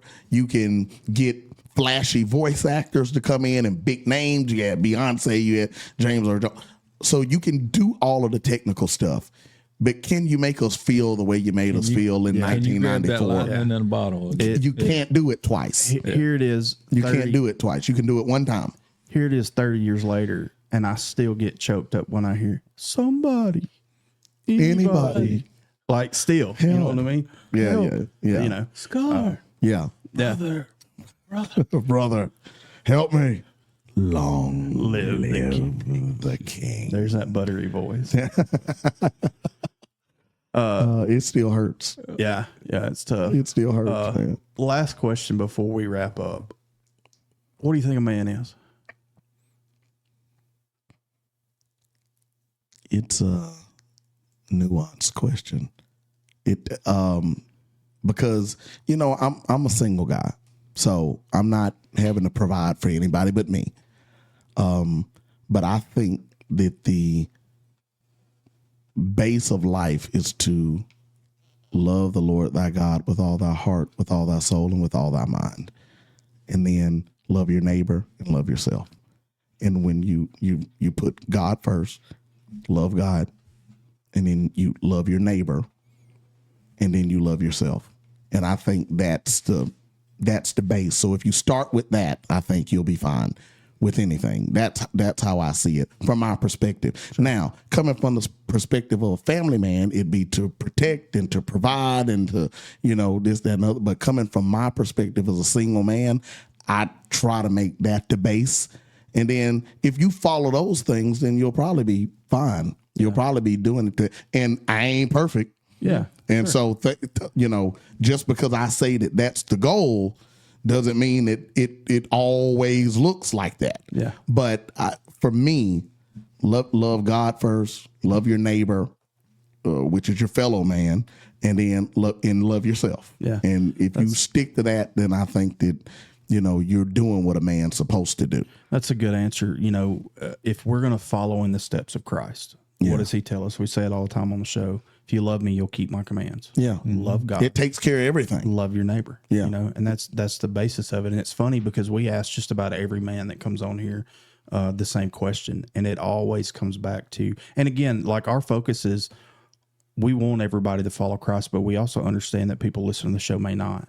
And that being a man is in today's society, well, not in today's society, but as a whole, us growing up, our generation, men were protectors, providers. You worked hard. You know, your man, spit on it. You know what I mean? Rub some dirt on it. Keep going. Yeah. You know, don't cry, all that stuff. But the general consensus of every man that's ever come on the show that answered that question always comes back to loving God. Yeah. You know, putting God first, loving him. And if you're doing that, then all of the other things, Everything falls in line. you know. If you love God, you love your neighbor. Well, if you love your neighbor, are you going to kill your neighbor? No. Right. Are you going to cuss your neighbor out? If you truly love them, then no. You know, if you love yourself, are you going to take care of your body and take care? Well, it might not always look like it. I done put on some weight, you know, so I need to be taking care of my temple a little bit better. And I don't know. I think you're a nice looking chocolate kid over there, you know. Ladies, if you're watching the show, we take applications. We're waiting on applications for Kyle to come in. We may have some for Luke shortly. But look here, you want that good piece of just good chocolate with that deep voice? chocolate kiss. Take care of you, man. Chocolate kiss with a buttery voice. That man that's gonna take care of you, gonna love you right. He gonna love her. Look right here. Look at that. All applications. Good smile. Look at them teeth, man. All applications will be accepted. We will. They'll be accepted. That don't mean we'll pick you. Yes. Don't mean we'll pick you. You know, if you got a boat, I'd love to have options. I would. I'd love to have options. you got a boat, you got hunting land. That's gonna put you up on mine and Marcus's list for Rahshad. I don't know if that helps Rahshad any. The list. Yeah, I don't know that Rahshad sounds likes good. to hunt and fish, but Marcus and I do, so we can talk to him for you. I was just talking to Marcus on the way up here about I've always wanted to go hunting. Always. And I've we've always talked wanted about to go. it for years. You ain't never took this man hunting. It's on him. I don't want to get like It took caught me in the 6 line of months fire. to get him on the podcast. You're right. Hey, let me tell you what this let me tell you what this fool will do with hunting. First time You taught we me how ever to shoot a went bow. When I was 25 years old, I went rabbit hunting with Uncle Wayne and them as a kid, but it was more just letting the dogs run. You can hold the gun, but we ain't shooting nothing. One hunting, camping, what we was doing. Marcus said, "Why don't you go deer hunting with me?" I said, "Nah, I'm good. I don't care nothing about no deer hunting. I don't sit out in the cold, man. Yeah. That's waiting. Yeah. What that ain't hunting, it's waiting. Yeah. You know." So I borrowed everything but my underwear. I mean, camo, gun, boots, whole 9 yards. We get out there that morning on a dog drive, first drive of the day. It's cold. I'm sitting there and I hear these dogs bark. I ain't know what to do. I see it, shoot it. That's all I know. I'm sitting there and they hit us on the radio. Hey, drive's over, catch the dogs. So I eased over to pee. I turned and there he is. He's 25 yards from me. And my knees. Every hunter's told me the same thing. So I'm easing to my gun, you know, and he's looking at me and them dogs would bark. He'd look back. He'd look back at me. He'd go to eat in a minute, and them dogs would bark. He wasn't really concerned about me. He could see me, but he wasn't concerned about. He was more worried about them dogs. He eased his way up to that road, and I made it to my gun at that point, and I pulled it up. I'm on him. God is a witness. He gets to that road, and he said, like he's checking for traffic, 100%. Look both ways, and I seen him kind of push back, and he leave when he, boom. Where'd he go? I expected he's just gonna be right there. You know? I don't know where he went. Yeah. Marcus said, "Was that you? Was that you?" I said, "Yeah, I shot at one. How big was it?" "Oh, he was little." "Nah, bro. He's a good 8. Yeah. He's a good 8. But a dang sure good first deer. Yeah, yeah. I'd have took him today. Absolutely. Yeah, yeah. I'd have took him today." I seen him run the end of the ridge. Mark said, "Did you hit him? Did you hit him?" I was like, I don't know, man. I think I might have missed him, you know. I was more worried about getting my shirt tail cut than, you know, telling him I didn't know what to look for. So I was like the next stand or two down. Yeah. And came back running up there. You know, we hear shots. The drive's supposed to be over, Yeah. so we were walking that way anyway. Mm-hmm. Oh, that was Wes. I take off running. Did you hit him? Man, I don't know. Where was you standing? Like right here? Where was he at? Like right there. You missed him. There's no way I missed this deer. Wesley, you missed him, man. No way I missed this deer, but I played it off like I did, you know. Biggest regret of my life. So you But did I was, miss it. No. Oh, There's no okay. way. Rashad, he was from me to that door. You with just a didn't never shotgun. find it. Yeah. Okay, Never know okay. blood. I didn't know what to look for. Yeah, yeah. I didn't know that you needed to look for hair or look for blood. I just expected it to fall. Yeah, yeah. Every deer video I'd ever shot, when they shoot them, boom, they're They down. fall, yeah. You know, I'm thinking, man, I just shot him with a gun. He's going to fall. Not thinking that's a 200-pound animal. Yeah, With yeah. adrenaline and, you know what I mean? I was right on his shoulder, busted him, you know. He didn't fold up. I can't remember if he actually bucked or I just remember he was jumping as I shot. Yeah. But it's like, I could have held it at the hip. He was that close and Yeah, just pointed it at him with buckshot and something going. I think you hit him. Oh, I know I hit him. Yeah, I yeah, know yeah. I did. Yeah. And He biggest, shook that off. hey, biggest regret of my life. They'll do but it. I was hooked Yeah. from that point. Yeah. So you ever go, It sounds exhilarating. you ain't even got to shoot. You see one, you're done. Yeah. So, Don't go turkey hunting. like I was telling hear you that about gobble? You're bird hooked. hunting a while ago. Yeah. Yeah. Yeah. You hear that It's first like gobble? a drug. I like to deer hunt. Yeah. I love to. I ain't never killed a turkey. I've been hunting turkey for 20 years. Never killed one. Really? But I've never been in the woods that I ain't seen one or heard it gobble. Yeah, I just yeah, couldn't yeah. get close enough to shoot it. Rashad's afraid I'm going to leave him out there in the woods. Well, if you hear banjos playing, But you he's might be in really not. trouble. He's really not concerned if he gets to go or not. It's like, did you kill one this year? Yeah. You got any deer meat? Yeah. I want some deer meat. Do you remember that buck Brad killed several years ago? Big old Wade? buck. Brad Wade. No. Brad Wade shot a Huge wall like a hanger boat. 170. Buck of a lifetime. Yeah. Yeah. I was all over that deer 2 days before. Marcus put me on that stand, and I got to looking and smelling something. Keegan said, "What's that smell?" I said, "That's deer. That's deer pee." He had friggin' scraped I looked. all through There's a there. scrape and a rub. There's a line of trees as far as you can see. Scrape, rub, scrape, rub, scrape, rub, scrape. As far as you can see, all over. 2 days later, Brad killed that buck. Man, I was sick. I was too, literally. Like I was supposed to hunt. I'd taken all my vacation between Christmas and New Year's, and Christmas night I got sick as a dog. Couldn't hunt. Yeah. I would go to the bathroom. It'd come out one end, get some Gatorade, go back to bed, wake up, it'd come out the other. Ooh, you know what that's I mean? sick. For about 3 days. Yeah. The phone would ring. I'd just look at it, put it back down. Mm-hmm. After I felt better about that third day, I'm looking at all these missed calls, and it's Brad. I call him. Hey, man, what you doing? Man, where the heck have you been, dude? I've been trying to get a hold of you for 3 days. I said, man, I've been sick.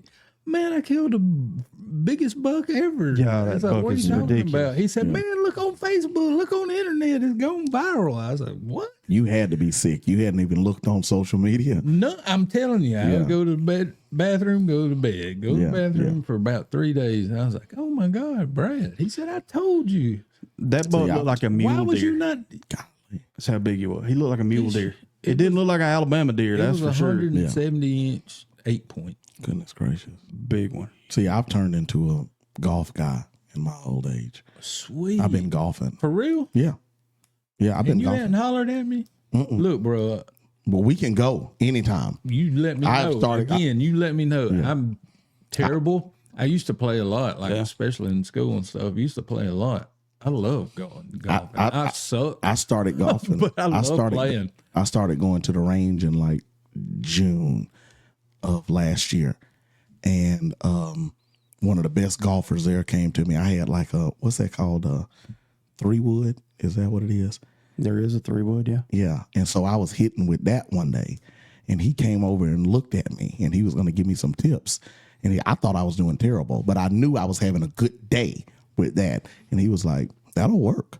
That'll work." Yeah. So that gave me some confidence. Think about golf. So where do you buy your hitting clubs? At the kids store? That's such a burn. You about to bring Magnegro out. You about to bring Captain Black Sparrow out from Dora High School 2001 through 2004. If I take him hunting, I'm gonna have to break out the youth model. You shotgun? See, we about to go somewhere the podcast doesn't want to go. Y'all's audience doesn't want to see, don't want to hear what's about to come up. You're not gonna like it.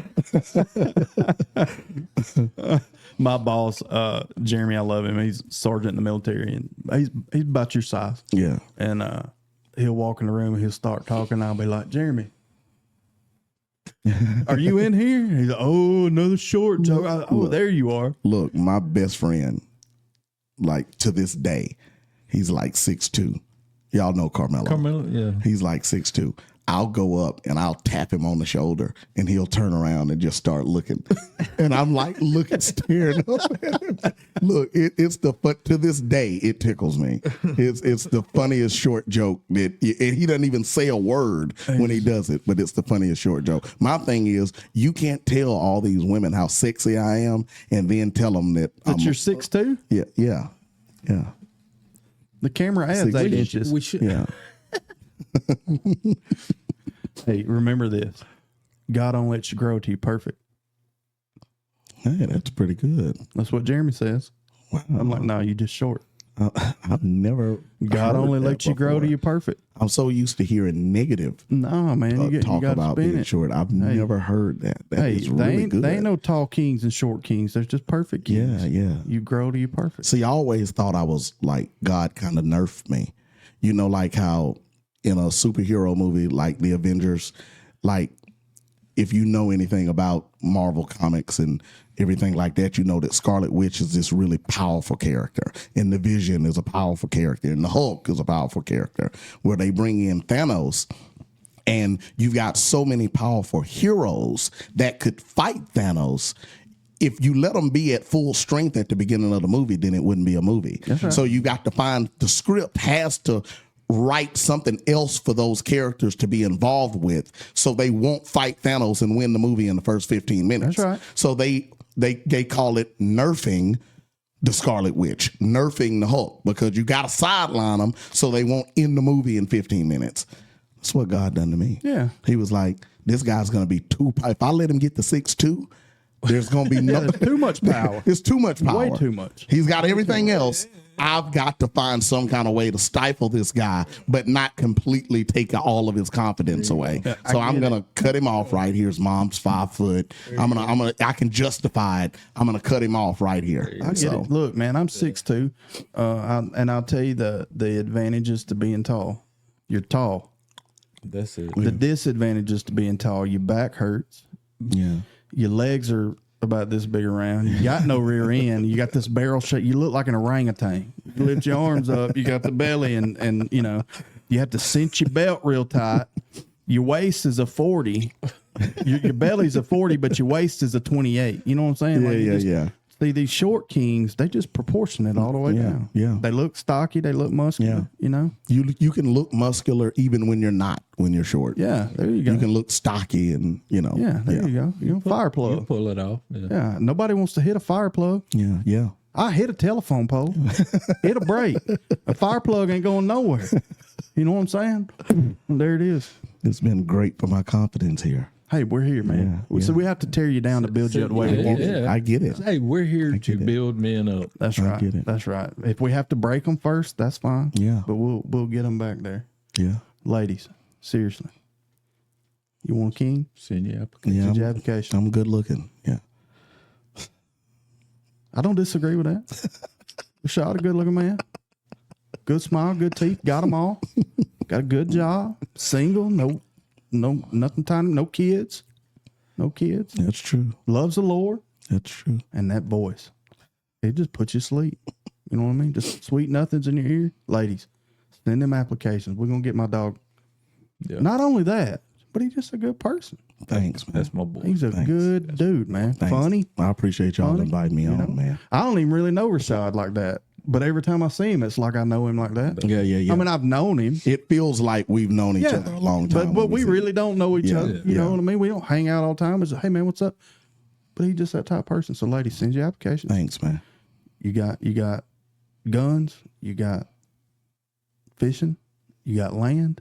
Top of the list. Money. Puts you Money, straight to the you top. know. Yeah. Money, Yep. You know, age is no issue.